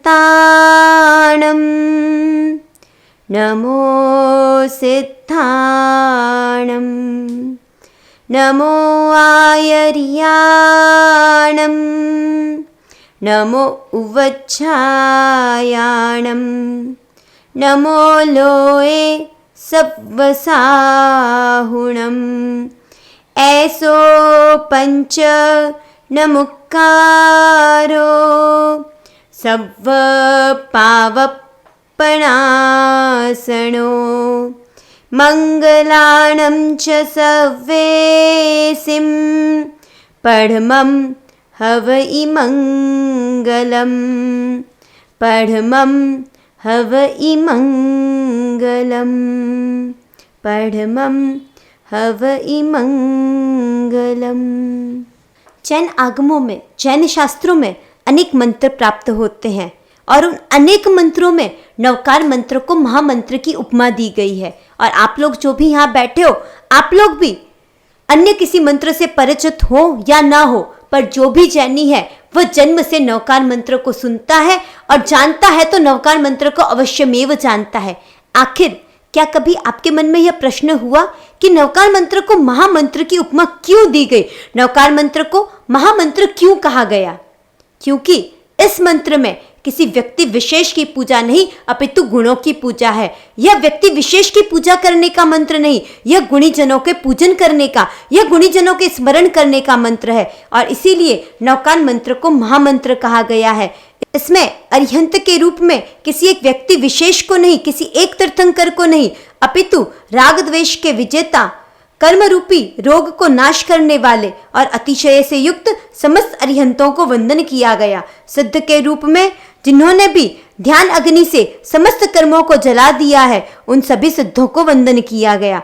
पंचाचार के पालक और पंचाचार का पालन करवाने में समस्त 36 गुण के धारक समस्त शासन नायक आचार्यों को वंदन किया गया। किसी एक आचार्य से बंधकर उस आचार्य मात्र को वंदन नहीं किया गया। इसी प्रकार आचार्य के रूप में किसी एक गच्छाधिपति या किसी एक आचार्य को नहीं, अपितु 36 गुणों के धारक शासन के नायक, पंचाचार के पालक एवं पंचाचार का पालन करवाने में समर्थ समस्त आचार्यों को वंदन किया गया। उपाध्याय के रूप में आगम की वाचना देने में कुशल और 25 गुणों के धारक समस्त उपाध्यायों को वंदन किया गया। और नमो लोए सव्व साहुणम पद के द्वारा समस्त पंच महाव्रत धारी 10 यति धर्म के धारक 27 गुणों से सुशोभित एवं मोक्ष मार्ग की साधना में रत इस लोक में रहे समस्त साधु साध्वियों को वंदन किया गया। और इन पंच परमेष्ठी को वंदन करके अपने समस्त पापों के विनाश की भावना की जाती है और इसीलिए नवकार मंत्र को महामंत्र कहा गया है। कल्प सूत्र में नवकार महामंत्र के विषय में चंडपिंगल का दृष्टांत, शिव कुमार का दृष्टांत एवं श्रीमती का दृष्टांत प्रसिद्ध है और प्रायः हर परिषद में हम लोग इन दृष्टांतों को सुनते आए हैं। और जैसे प्राचीन काल में ये दृष्टांत हुए, ऐसे ही वर्तमान में भी नवकार मंत्र की महिमा से संबंधित अनेक घटनाएं सुनी जाती है। श्रीमती के उदाहरण से आप सभी परिचित ही हैं। श्रीमती एक सुश्राविका थी, जिन धर्म की आराधक थी, पर भाग्य योग से उसका विवाह एक मिथ्यात्वी के घर में हुआ, एक ऐसे घर में जो जिन धर्म का द्वेषी था। सिर्फ जिन धर्म का ही नहीं, जिसे नवकार मंत्र सुनना भी अच्छा नहीं लगता था, और एक तरफ श्रीमती जिसके रग रग में नवकार मंत्र बसा हुआ था। सोचो, एक तरफ एक नवकार मंत्र की सतत आराधना करने वाली महिला और एक तरफ नवकार मंत्र के समस्त द्वेषी जन, कैसी रही होगी श्रीमती की स्थिति। फिर भी अपनी आराधना में श्रीमती सदा तत्पर रहती। सासू को श्रीमती का आचरण बिल्कुल भी पसंद नहीं आता था। उसने अपने पुत्र से कहा, क्यों न इस श्रीमती को मार दिया जाए, क्योंकि यह हमारे धर्म की, हमारे कुल की आराधना नहीं करती है। और माँ की बातों में फंसकर पुत्र भी मान गया। एक दिन सासू ने श्रीमती पर थोड़ा प्रसन्न होते हुए कहा कि श्रीमती, तुम अगर मंदिर जा रही हो तो अंदर खट में फूलों की माला रखी है, जाओ वह भी ले जाओ। सासू ने एक विषधर सर्प मंगाकर उस घड़े में रख रखा था और सोचा जैसे ही श्रीमती उसे उठाएगी और उसकी मृत्यु हो जाएगी। लेकिन श्रीमती तो हर समय नवकार मंत्र का स्मरण करके कोई भी कार्य करती। श्रीमती ने वह फूलों की माला को ग्रहण करने से पहले भी नवकार मंत्र का स्मरण किया और नवकार मंत्र के प्रभाव से वह विषधर सर्प भी फूल माला में बदल गया। और यह चमत्कार देखकर उसका सारा परिवार जिन धर्म का अनुयायी बन गया। इसी प्रकार शिव कुमार आदि के दृष्टांत भी हमने पर्युषण पर्व में सुन रखे हैं। और ऐसा चमत्कारी नवकार महामंत्र हमें जन्म से ही प्राप्त हुआ है। लेकिन कहते हैं कि जो मेहनत से मिलता है उसकी ही मूल्यवत्ता हमें समझ में आती है, और जो जन्म से मिलता है उसकी मूल्यवत्ता हमें समझ में नहीं आती। अपना कमाया हुआ धन हो तो 5 रुपए भी खर्च करने हो तो हमें जोर आता है, और बाप के कमाए हुए धन के अगर 5000 भी उड़ाने हो तो हमें कुछ भी नहीं लगता। जन्म से प्राप्त इस महामंत्र की मूल्यवत्ता को समझ के इसको जीवन में आचरण में लाकर हमें अपने जीवन को सार्थक करना है और भवसागर से पार उतरना है। श्री कल्पसूत्र में नवकार महामंत्र के मंगलाचरण के पश्चात परमात्मा महावीर के जीवन चरित्र का प्रारंभ होता है। प्रारंभ में परमात्मा महावीर के 6 कल्याणकों का वर्णन इस सूत्र में आता है। सूत्रकार भगवंत कहते हैं कि परमात्मा महावीर का च्यवन, गर्भापहार, जन्म, दीक्षा एवं केवल ज्ञान, ये 5 कल्याणक उत्तरा फाल्गुनी नक्षत्र में हुए, जबकि एक निर्वाण कल्याणक स्वाति नक्षत्र में हुआ। जैन धर्म में काल गणना के लिए एक काल चक्र बताया गया है। 20 कोड़ा कोड़ी सागरोपम का एक काल चक्र होता है और 10 कोड़ा कोड़ी सागरोपम का एक उत्सर्पिणी काल और 10 कोड़ा कोड़ी सागरोपम का एक अवसर्पिणी काल। उत्सर्पिणी का अर्थ होता है धर्म सुख आदि की अपेक्षा से चढ़ता काल और अवसर्पिणी काल का अर्थ होता है धर्म आदि की अपेक्षा से उतरता काल। दोनों में 6 आरे का अंतर होता है। जिस समय परमात्मा महावीर का च्यवन हुआ उस समय अवसर्पिणी काल का 42,000 वर्ष कम एक कोड़ा कोड़ी सागरोपम वाला दुखम सुखम नामक चौथा आरा चल रहा था। यह चौथा आरा भी पूरा होने आया था। मात्र 75 वर्ष और 8.5 महीने का समय बाकी था। इस अवसर्पिणी काल में 23 तीर्थंकर हो चुके थे। तब आषाढ़ मास के शुक्ल पक्ष की षष्ठी तिथि को मध्य रात्रि में उत्तरा फाल्गुनी नक्षत्र में चंद्रमा का योग आने पर महाकुंड गांव निवासी कोडालस गोत्रीय ऋषभ दत्त की धर्मपत्नी देवानंदा की रत्न कुक्षी में परमात्मा महावीर की आत्मा अवतरित हुई। तीर्थंकर परमात्मा का जन्म उग्रकुल, भोगकुल, इक्ष्वाकुकुल आदि विशिष्ट क्षत्रिय कुलों में ही होता है, परंतु परमात्मा महावीर का च्यवन सामान्य भिक्षुक कुल में हुआ। और आपने और हमने ये बात कई बार सुनी है। क्या यह सब सुनते हुए कभी आपके मन में प्रश्न होता है कि भगवान महावीर का च्यवन ब्राह्मण कुल में क्यों हुआ? ब्राह्मण कुल को भिक्षुक कुल माना गया है और इसके समाधान में शास्त्रकार कहते हैं कि महावीर ने मरीचि के भोग में नीच गोत्र कर्म का बंध किया। और वह नीच गोत्र कर्म का बंध कैसे किया आप सभी जानते हैं कि एकदा भरत चक्रवर्ती आदिनाथ दादा के दर्शन करने समवसरण में पहुंचे और वहां जाकर उन्होंने अपने पिता महाराज को प्रश्न किया कि हे भगवान, क्या इस समवसरण में आपके अलावा भी कोई तीर्थंकर का जीव है? और भगवान आदिनाथ ने उस समय भरत की शंका का समाधान करते हुए कहा कि यहाँ समवसरण के द्वार पर तुम्हारा पुत्र मरीचि जो त्रिदंडी के वेश में खड़ा है वह इस अवसर्पिणी काल का अंतिम तीर्थंकर होगा। जब भरत चक्रवर्ती ने यह बात सुनी वह नीचे उतरते समय मरीचि के पास गया और उसे वंदन करते हुए कहा कि मैं तुम्हारे इस स्वरूप को वंदन नहीं कर रहा हूँ, ना ही तुम भविष्य में चक्रवर्ती बनोगे, वासुदेव बनोगे, इसलिए तुम्हें वंदन कर रहा हूँ, पर तुम इस अवसर्पिणी काल में अंतिम तीर्थंकर बनोगे, इसलिए मैं तुम्हें वंदन करता हूँ। और जब मरीचि ने यह बात सुनी और यह बात सुनने के बाद उसके मन में एक भावधारा उत्पन्न हुई, मेरा कुल, मेरा गोत्र कितना धन्य है। मेरे दादा तीर्थंकर, मेरे पिता चक्रवर्ती और मैं तीर्थंकर भी बनूंगा, वासुदेव भी बनूंगा और चक्रवर्ती भी बनूंगा। कैसा मेरा कुल और यह अभिमान, यह मद उन्हें भगवान महावीर के भव तक नीच गोत्र में लेके गया। क्या कभी आपके मन में प्रश्न उठता है कि ऐसा मद हमने कितनी बार किया? और जो भगवान महावीर के जीव ने मरीचि के भव में मद किया वह मद सच्चा था, उसमें कोई झूठ का लेश नहीं था, पर उनके द्वारा किया गया मद, इतना क्षणिक मद भी उन्हें भगवान महावीर के भव तक नीच गोत्र में लेके गया, तो हमारा क्या होगा? शास्त्रकार कहते हैं मरीचि के भव में भगवान महावीर ने जो मद किया और उसका भोग अभी भी थोड़ा शेष था और यह परमात्मा का अंतिम भव था और उन कर्मों को भोगने के लिए परमात्मा को 82 दिन तक देवानंदा की कुक्षी में ब्राह्मण कुल में रहना पड़ा। परमात्मा महावीर के जीवन चरित्र को समझने के लिए हमें परमात्मा के पूर्व भवों को जानना होगा। यूं तो जीवात्मा अनादि काल से 4 गति के 84 लाख जीव योनियों में भटक रही है। पूर्व भवों की गणना केवली भगवंत भी नहीं कर सकते, परंतु शास्त्रकारों ने सम्यक प्राप्ति के बाद से भव की गणना को प्रारंभ किया है। जिस प्रकार एक अंक लिखे बिना 1000 शून्यों का भी कोई अर्थ नहीं होता और वहीं 1 से लेकर 9 तक कोई भी अंक लिख दिया जाए तो शून्यों का मूल्य हो जाता है, उसी प्रकार सम्यक्त्व रूप एक अंक के अभाव में बीते जन्मों की मूल्यवत्ता शून्य की भांति ही है और जब सम्यक्त्व की प्राप्ति हो जाती है तो उसमें अंक लग जाता है। परमात्मा महावीर ने सम्यक्त्व प्राप्ति के बाद कुल 27 भव किए। सबसे पहला भव है नैसार का भव। हम लोग सभी महावीर बनना चाहते हैं, लेकिन क्या कभी चिंतन चला कि महावीर बनने के लिए हमें पहले नैसार बनना होगा।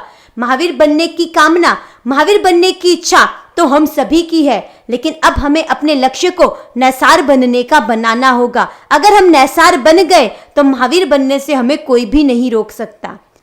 भगवान महावीर के 27 भवों में नैसार का भव अत्यंत महत्वपूर्ण है, क्योंकि मोक्ष की नींव इसी भव में रखी गई। जैसे नींव बिना का मकान किसी काम का नहीं है, वैसे ही समकित की नींव जब तक ना रखी जाए तब तक भव महिमा का वर्णन किसी काम का नहीं है। पश्चिम महाविद्य क्षेत्र में प्रतिष्ठानपुर नामक महानगर में एक राजा राज्य करता था। नैसार नाम का एक ग्राम चिंतक सेवक था। राजा के आदेश से वह जंगल में जाता और लकड़ियां लेकर आता। हमेशा का उसका यही क्रम था, सुबह जाना और शाम को लौट कर आना। दोपहर का भोजन वह अपने साथ लेकर जाता। एक दिन दोपहर के समय पेड़ के नीचे बैठा हुआ वह भोजन करने की तैयारी कर रहा था। भूख भी जोरदार की लगी हुई थी, क्योंकि मेहनत काफी कर चुका था। अचानक मन में एक भावधारा का विस्फोट हुआ। काश कोई अतिथि मिल जाए, आज कोई महात्मा आ जाए और उनको भोजन अर्पण करके फिर मैं अपना भोजन करूं। दूर सुदूर रास्तों पर नजर डालता गया। तभी उसने देखा कोई महात्मा इधर पधार रहे हैं। हकीकत में वह मामुनी रास्ता भटक गए थे और तभी भटकते हुए घने जंगल में आना हुआ था। हर्षित होता हुआ वह सामने गया। साधुओं का चेहरा देखकर प्रमुदित हो गया। अहो, क्या तेज है, क्या संयम है, झुकी निगाहें हैं। शरीर तपस्या के कारण कितना कमजोर हो गया है। मन उसका श्रद्धा से झुक गया। हाथ जोड़कर प्रार्थना करने लगा, भगवन मुझे कुछ लाभ दीजिए। गुरु भगवंत ने शुद्ध आहार देखा, 42 दोषों से रहित निर्दोष आहार देखा और वह आहार देखकर उसे आहार दान का लाभ दिया, धर्म का बोध दिया, नवकार महामंत्र दिया। नैसार ने प्रमुदित होते हुए आहार अर्पण किया। प्रतिक्षण अपने भाग्य की सराहना करने लगा। आज तो बिन बादल बरसात हुई है। ऐसे महान साधु मुझे अतिथि के रूप में मिले हैं। मेरा भाग्य खुल गया है, जीवन सफल हो गया है और आंखों में हर्ष के आंसू बहने लगे। और बस वही था एक माइलस्टोन नैसार की लाइफ में, एक यूटर्न नैसार के भव चक्र में। और इस आहार दान के परिणाम स्वरूप नैसार को प्राप्त हुआ संकेत। अंधेरा हट गया, रोशनी छा गई। आत्मा में आत्मा का अनुभव हुआ। अपूर्व दशा की अनुभूति नैसार के अंतर आत्म में झूलने लगी। उसका चेहरा, उसका रोम रोम परम प्रसन्नता से भर उठा। ऐसी प्रसन्नता जिसकी अनुभूति आज तक नहीं हुई थी। अरे इस जन्म में तो क्या, पूर्व के अनंत भवों में भी नहीं हुई थी। ऐसी अनुभूति कि उसका रोम रोम थिरक रहा था। उसका भव भ्रमण अल्प हो चुका था। वह कृष्ण पक्षी से शुक्ल पक्षी बन चुका था। अब देशों अर्ध पुद्गल परावर्तन काल में केवल ज्ञान पाना निश्चित हो गया था।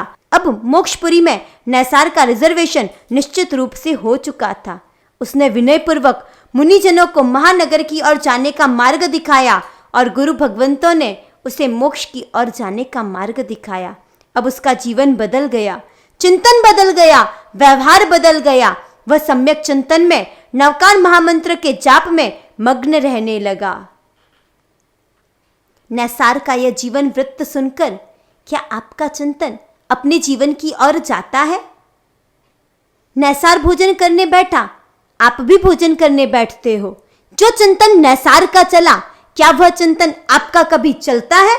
आप भोजन करने बैठते हो, उस समय किसी अतिथि या किसी साधु को याद करते हो? यदि अचानक आपके घर में कोई मेहमान आ जाए तो आपके मन की स्थिति क्या होती है? क्योंकि वर्तमान में जितनी जरूरत उतना ही बनता है। उस समय आ जाए तो आपको अच्छा ही नहीं लगेगा। सब व्यवस्था फिर से करनी पड़ेगी, आटा लगाना पड़ेगा, सब्जी बनानी पड़ेगी, ये करना पड़ेगा, वो करना पड़ेगा।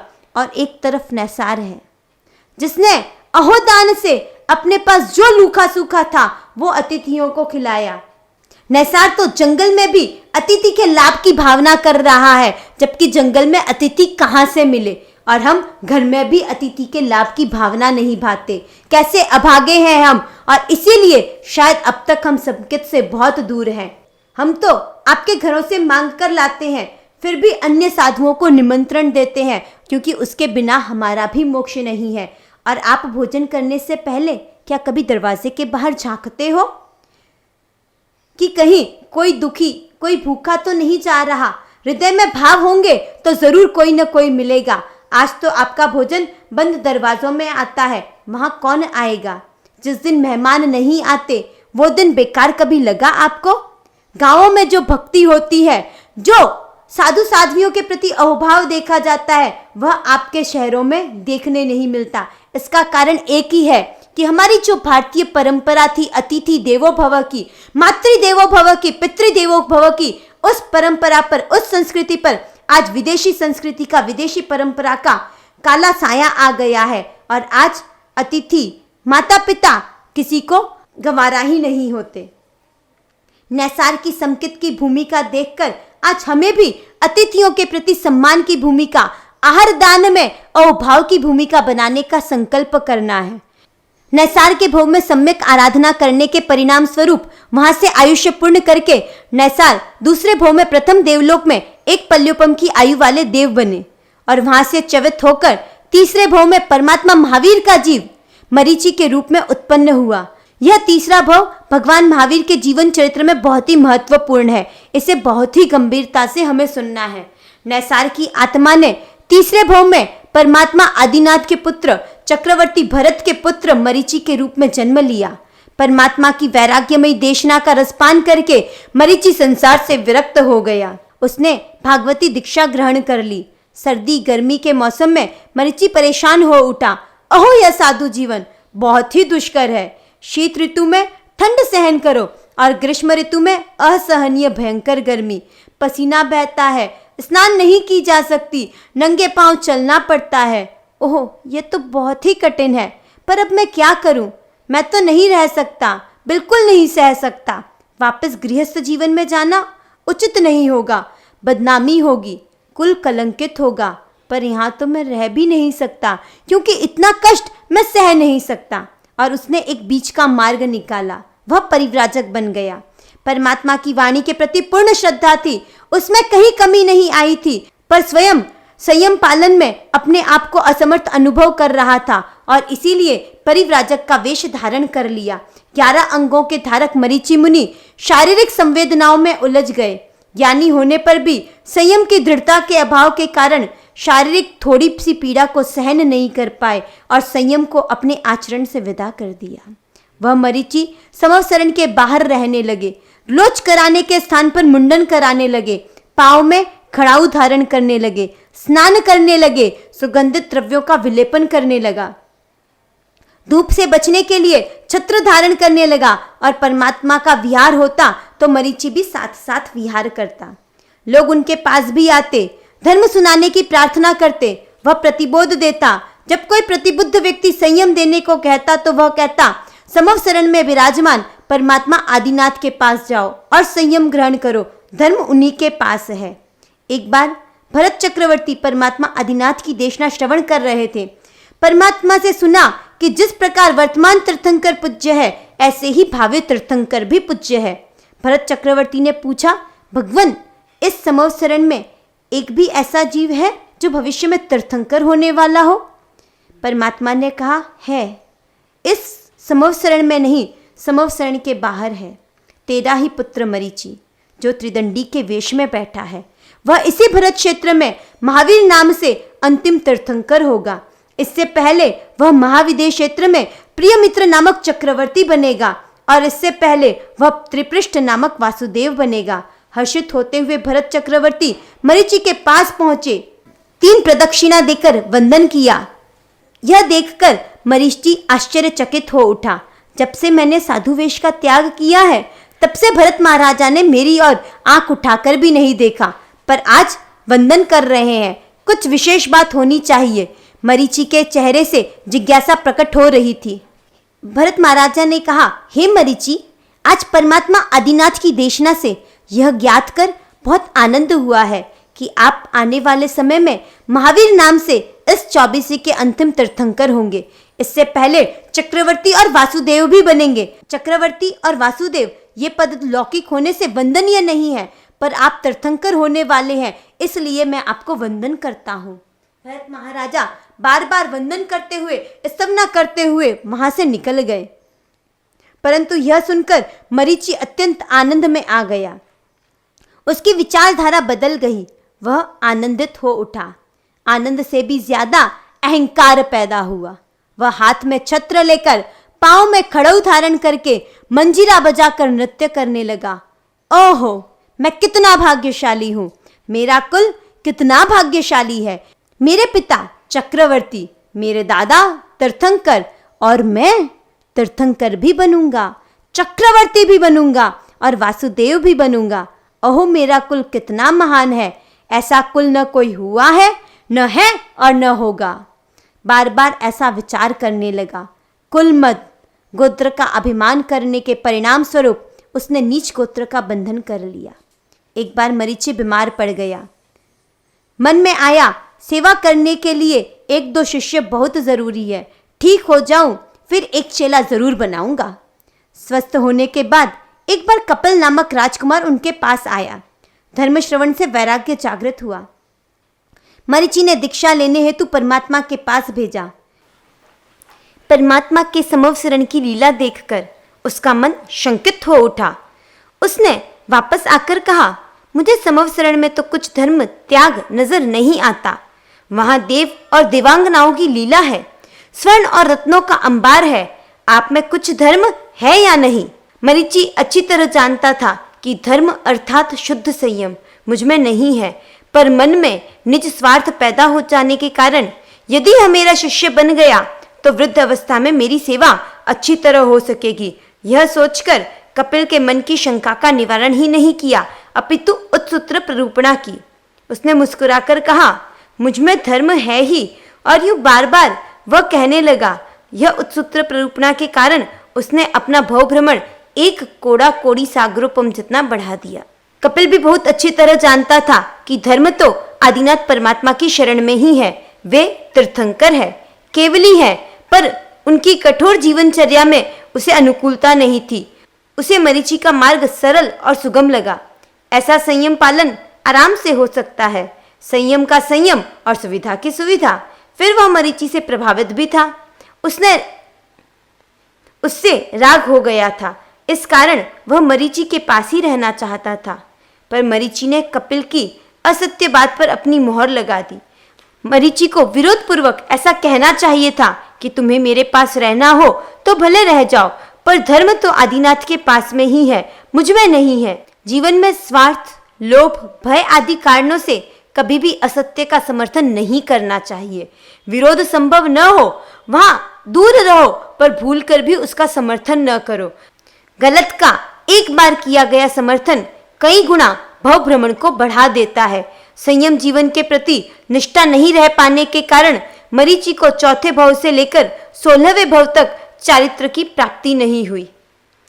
मरीचि का जीवन हमें शिक्षा कई तरह से दे रहा है। एक तरफ मान कषाय के कारण, कुल मद के कारण नीच गोत्र का बंध किया, वहीं दूसरी तरफ उत्सूत्र प्ररूपणा करके संसार का वर्धन किया, अपने आप को संयम से दूर किया। मरीचि का जीवन अपने आप में शिक्षाप्रद है।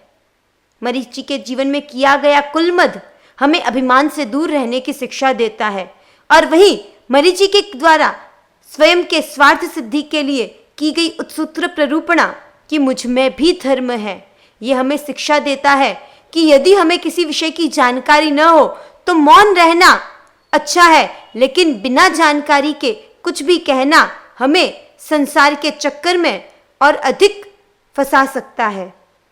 भगवान महावीर का जीव चौथे भव में 5वें देवलोक में 10 सागरोपम की आयु वाला देव बना। 5वें भव में ब्राह्मण बना, और इस प्रकार क्रमशः देव और ब्राह्मण के भव 16वें भव तक चलते रहे, और इस बीच में कई छोटे छोटे भव भी किए।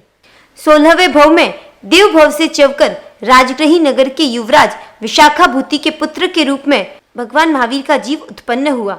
विश्वभूति उनका नाम रखा गया। उनके एक चचेरे भाई थे जिनका नाम था विशाखानंदी। विश्वभूति को युवा अवस्था में क्रीड़ा करने के लिए राजा ने पुष्प करंडक नामक एक रमणीय उद्यान दिया था। वह उसमें अपनी पत्नियों के साथ क्रीड़ा करता था।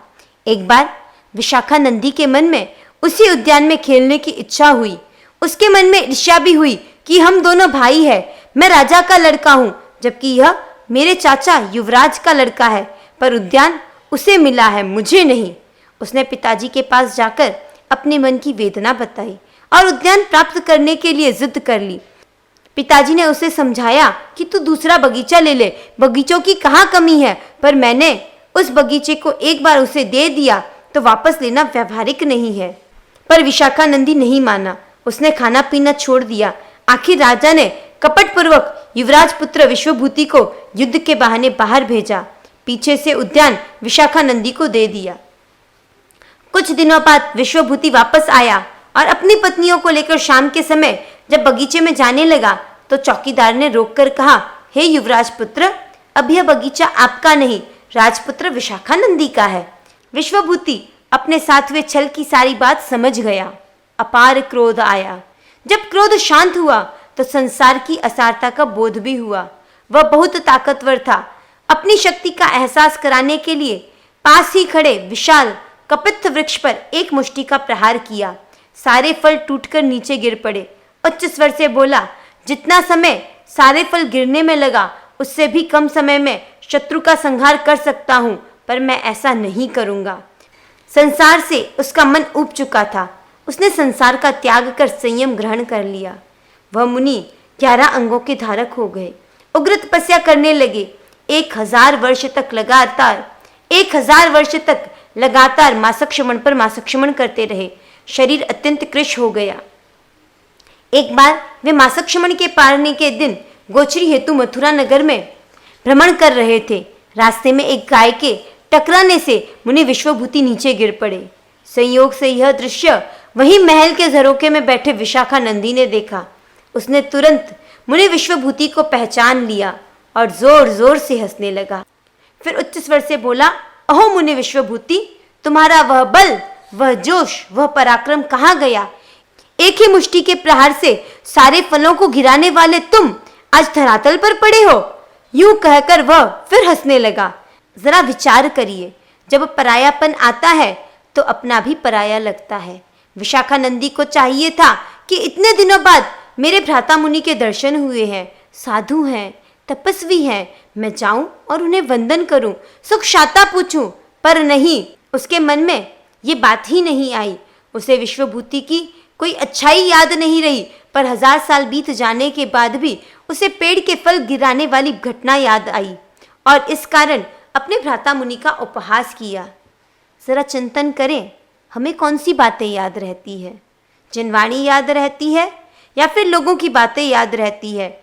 किसी का किया हुआ उपकार याद रहता है या फिर किसी का किया हुआ अपकार याद रहता है?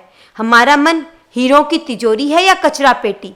हमारे मन में अगर झांके तो सिर्फ काली काली अंधियारी जैसी दूसरों के दोषों से भरी हुई बातें याद आएगी। दूसरों के गुण, दूसरों के उपकार, दूसरों के प्रति कृतज्ञता तो हमारे मन से बहुत दूर है।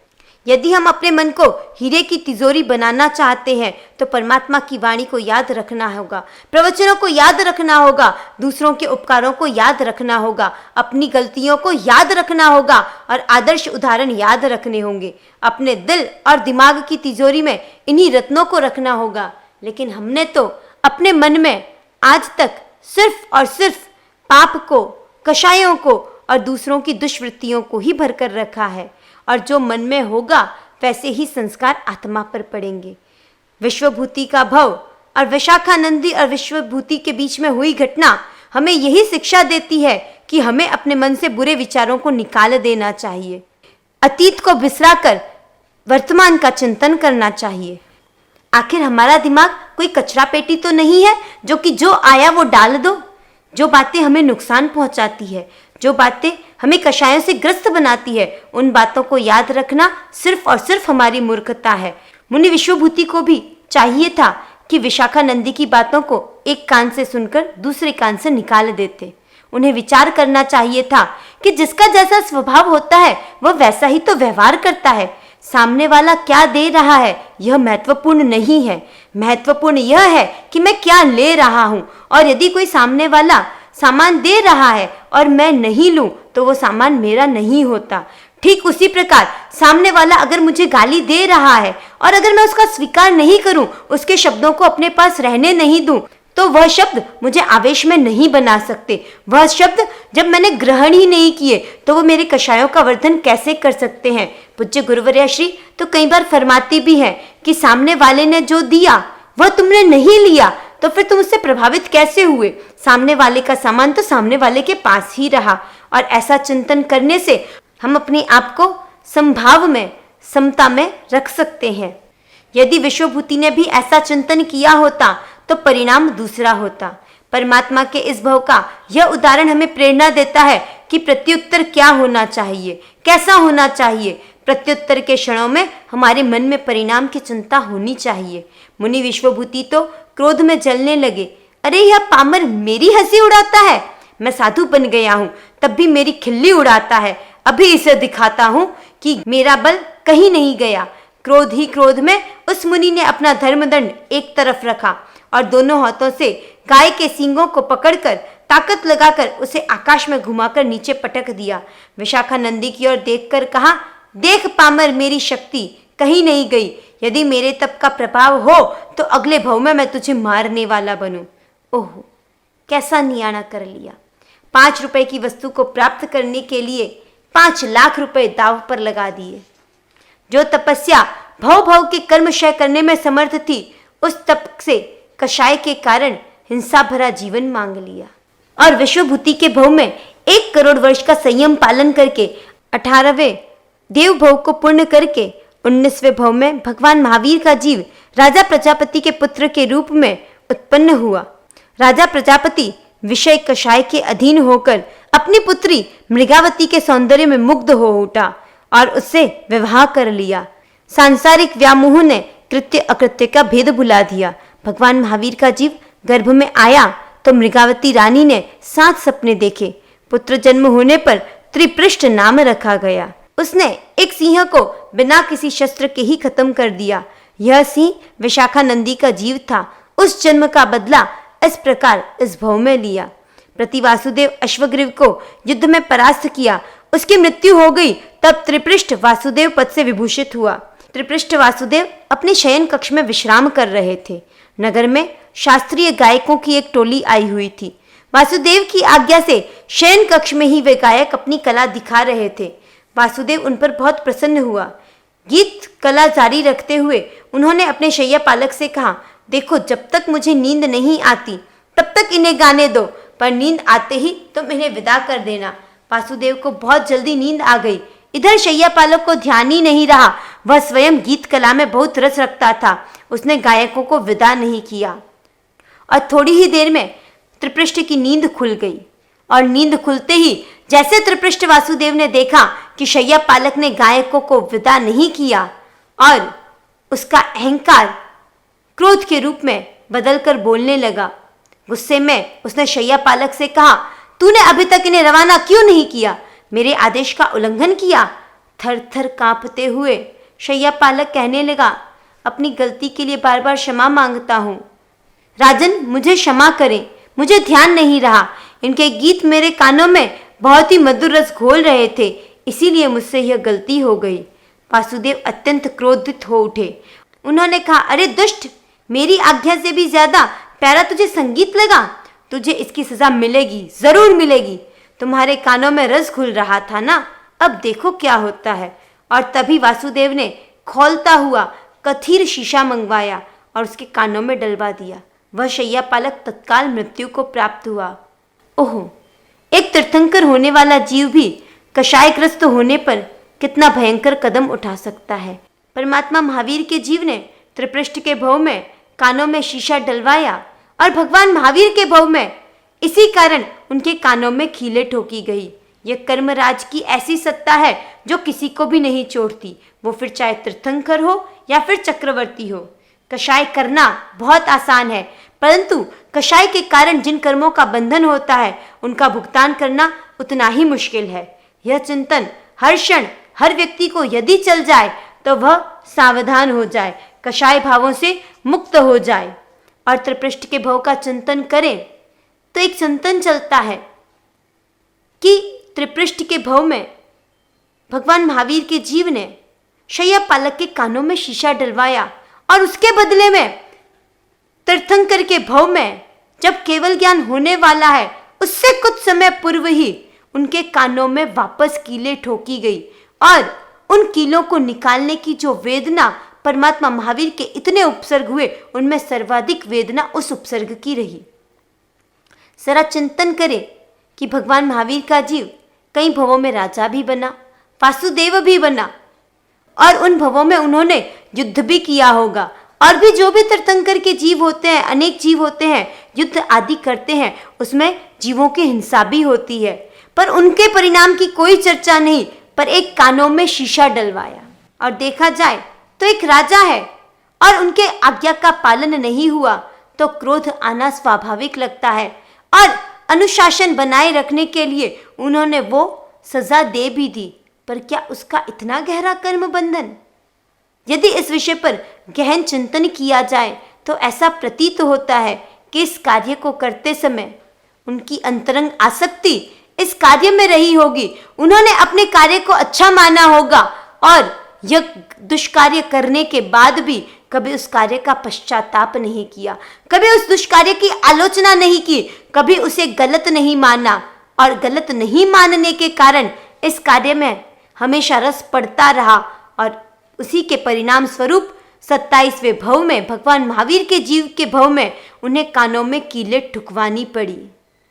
और इसी के साथ यह प्रसंग हमें शिक्षा देता है कि भगवान महावीर के जीव के साथ भी जब कर्म सत्ता ने कोई भेदभाव नहीं किया, तो हम जो क्रियाएं करते हैं उसकी जब प्रतिध्वनि लौटकर, उसका जब प्रत्युत्तर लौटकर हमारे पास आएगा तो हमारा क्या होगा। त्रिपृष्ठ वासुदेव का 84 लाख वर्ष का आयुष्य पूर्ण करके भगवान महावीर का जीव 7वीं नरक में गया और वहां पर 33 सागरोपम वाले उत्कृष्ट आयुष्य के साथ उत्पन्न हुआ। जरा चिंतन करें, तीर्थंकर का जीव संकित प्राप्ति के बाद भी मिथ्यात्व में जाकर 7वीं नरक तक जा सकता है अपनी छोटी छोटी गलतियों के कारण। तो सोचिए हमारा क्या होगा। हमें कितना सावधान होने की जरूरत है, हमें कितना सचेत होने की जरूरत है।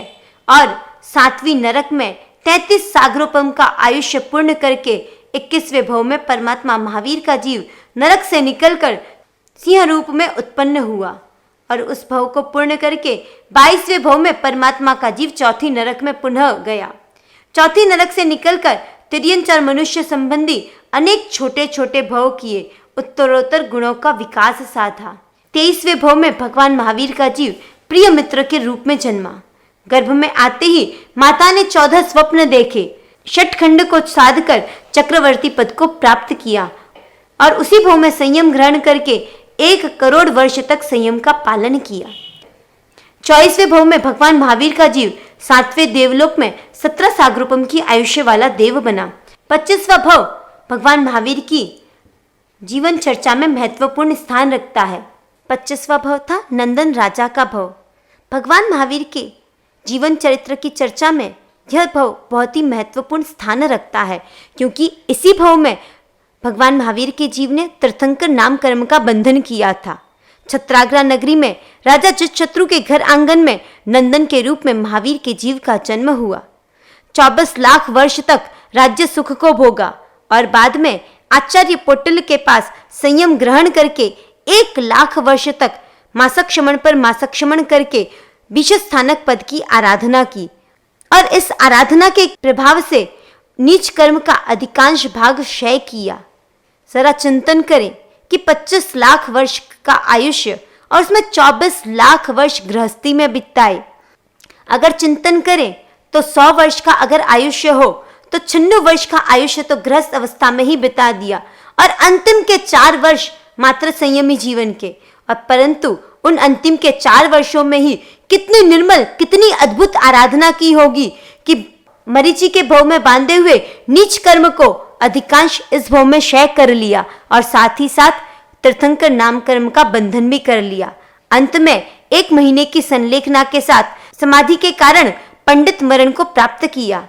नंदन का आयुष्य पूर्ण करके 26वें भव में भगवान महावीर का जीव 10वें देवलोक में पुष्पोत्तर प्रवर पुंडरीक नाम के विमान में 20 सागरोपम की आयुष्य वाला देव बना, और वहां से च्यवन करके 27वें भव में भगवान महावीर का जीव महावीर के रूप में उत्पन्न हुआ।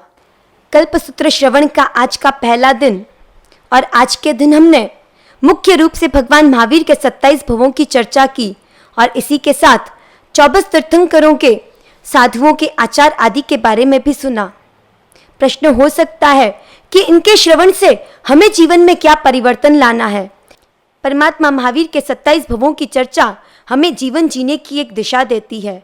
भगवान ने अपने जीवन में जो गलतियां की और इन भवों में की गई गलतियों के कारण अपने संसार का वर्धन किया, उन गलतियों के प्रति हमें भगवान महावीर सचेत कर रहे हैं कि हम उन गलतियों से बचें। और उन गलतियों को करने के बाद भगवान ने साधना को जो मार्ग चुना और जिस मार्ग पर चलकर अपने कर्मों का क्षय किया, वही साधना का मार्ग हमें भी अपने जीवन में चुनना है। भगवान महावीर के साधु और भगवान महावीर के श्रावक वक्र जड़, हमें उस वक्रता और जड़ता की लकीर पर चलना नहीं है, अपितु उसमें से भी हमें सही मार्ग को चुनकर अपने आप को मोक्ष मार्ग की ओर अग्रसर करना है। अभी तो कल्पसूत्र श्रवण प्रारंभ हुआ है और अभी हमें तीर्थंकरों के जीवन चरित्र को, स्थविरावली और साधु समाचारी को बराबर सुनना है, समय पर आना है, पूरा सुनना है, ताकि हमें पूर्ण श्रवण का लाभ मिले, कर्म निर्जरा का अवसर मिले और जिन वाणी को जानकर जिन वाणी पर चलने का हमारा मानस बने। कल्पसूत्र का वांचन करते हुए, श्रवण करवाते हुए वीतराग वाणी के विरुद्ध कुछ भी कहा हो, मन से, वचन से, काया से, त्रिविध त्रियोग से यदि किसी भी प्रकार जिन वाणी की आशातना की हो, तो त्रिकरण त्रियोग से त्रिविध त्रिविध मिच्छामि दुक्कडम मिच्छामि दुक्कडम मिच्छामि दुक्कडम। पर्वों में पर्व पर्यूषण है, बतला दिया वीर जिनेश्वर ने। पर्वों में पर्व पर्यूषण है, बतला दिया वीर जिनेश्वर ने। आराधक भवि भव पार होवे, फरमा दिया वीर जिनेश्वर ने। कोई ज्ञान पढ़े, कोई ध्यान धरे, कोई समभावे तप जोर करे। कर्मों के पुंज झरे, फरमा दिया वीर जिनेश्वर ने। पर्वों में पर्व पर्यूषण है, बतला दिया वीर जिनेश्वर ने। कोई मास क्षमण, कोई 5 करे, 4 8 10 दोय करे। 24 जिनंद के पाय परे, बतला दिया वीर जिनेश्वर ने। पर्वों में पर्व पर्यूषण है, फरमा दिया वीर जिनेश्वर ने। सामायिक पोषद पड़ी कमना, पूजा करे भवि शुद्ध मना। पावे फल निर्जरा पुण्य धना, बतला दिया वीर जिनेश्वर ने। पर्वों में पर्व पर्यूषण है, बतला दिया वीर जिनेश्वर ने। तपस्या शांति पूर्वक कीजे, व्याख्यान श्रवण में मन दीजे। उत्तम नर भव लाहो लीजे, बतला दिया वीर जिनेश्वर ने। पर्वों में पर्व पर्यूषण है, फरमा दिया वीर जिनेश्वर ने। आराधक भवि भव पार होवे, बतला दिया वीर जिनेश्वर ने। पचखान उपवास वाले सूर्योगे अपथठम बचकाई तिवेम पियारंग सन खाइम चरण त्रावण सागारे पाणार पोर्सी साड़ पोर्सी मुट्ठी से बचकाई जोम पियारंग सन खाइम चरण त्रावण सागारे पच्छन गालन दिशावण साण मात्रागन सब समाय व्यत्यागारेण भूश्री एकाशना व्यासना आंबी नीवी जो भी पचखान हो सभी हाथ जोड़े योगेश्वरी नौकारसी पोर्सी साड़ पोर्सी मुट्ठी से बचकाई जोम पियारंग सन खाइम चरण त्रावण सागारे आंबिलम नीवी गेम बचकाई लेवा लेवन गेत संचित काशनम व्यासना बचकाई द्वीम प्यारसन सागारी आगारेणं आउटन पसारेणं गुरु अबुट्टागारेणं परिठवण्यागारेणं महत्रागारेणं सब समायुत्यागारेणं वोशिरई पाणस्य लेवन वालेन वाचेन बौलिन सचितेन वासितेन वोशिरई देशाविकासिं भोग परिभोगं वचायन त्रावण ससागारेण मात्रागारेणं सब समायुत्यागारेणं वोशिरई। मंगलम भगवान वीरो मंगलम गौतम प्रभु मंगलम स्थूलिभद्राद्याय जैन धर्मोस्तु मंगलम सर्वारिष्टप्रणासाय सर्विष्टार्दायिने सर्वलब्धि निधानाय गौतम स्वामी ने नमः। दासानुदासा इव सर्वदेवाय दीयपादाब्जतले लुठन्ति मरुस्थले कल्पतरुसजी यात युगप्रधानो जिन दत्तसूरि युगप्रधानो जिन चन्द्रसूरि युगप्रधानो जिन कुशलसूरि युगप्रधानो जिन चन्द्रसूरि सर्वमङ्गलमाङ्गल्यं सर्वकल्याणकारणं प्रधानं सर्वधर्माणां जैनं जयति शासनं जैनं जयति शासनम्।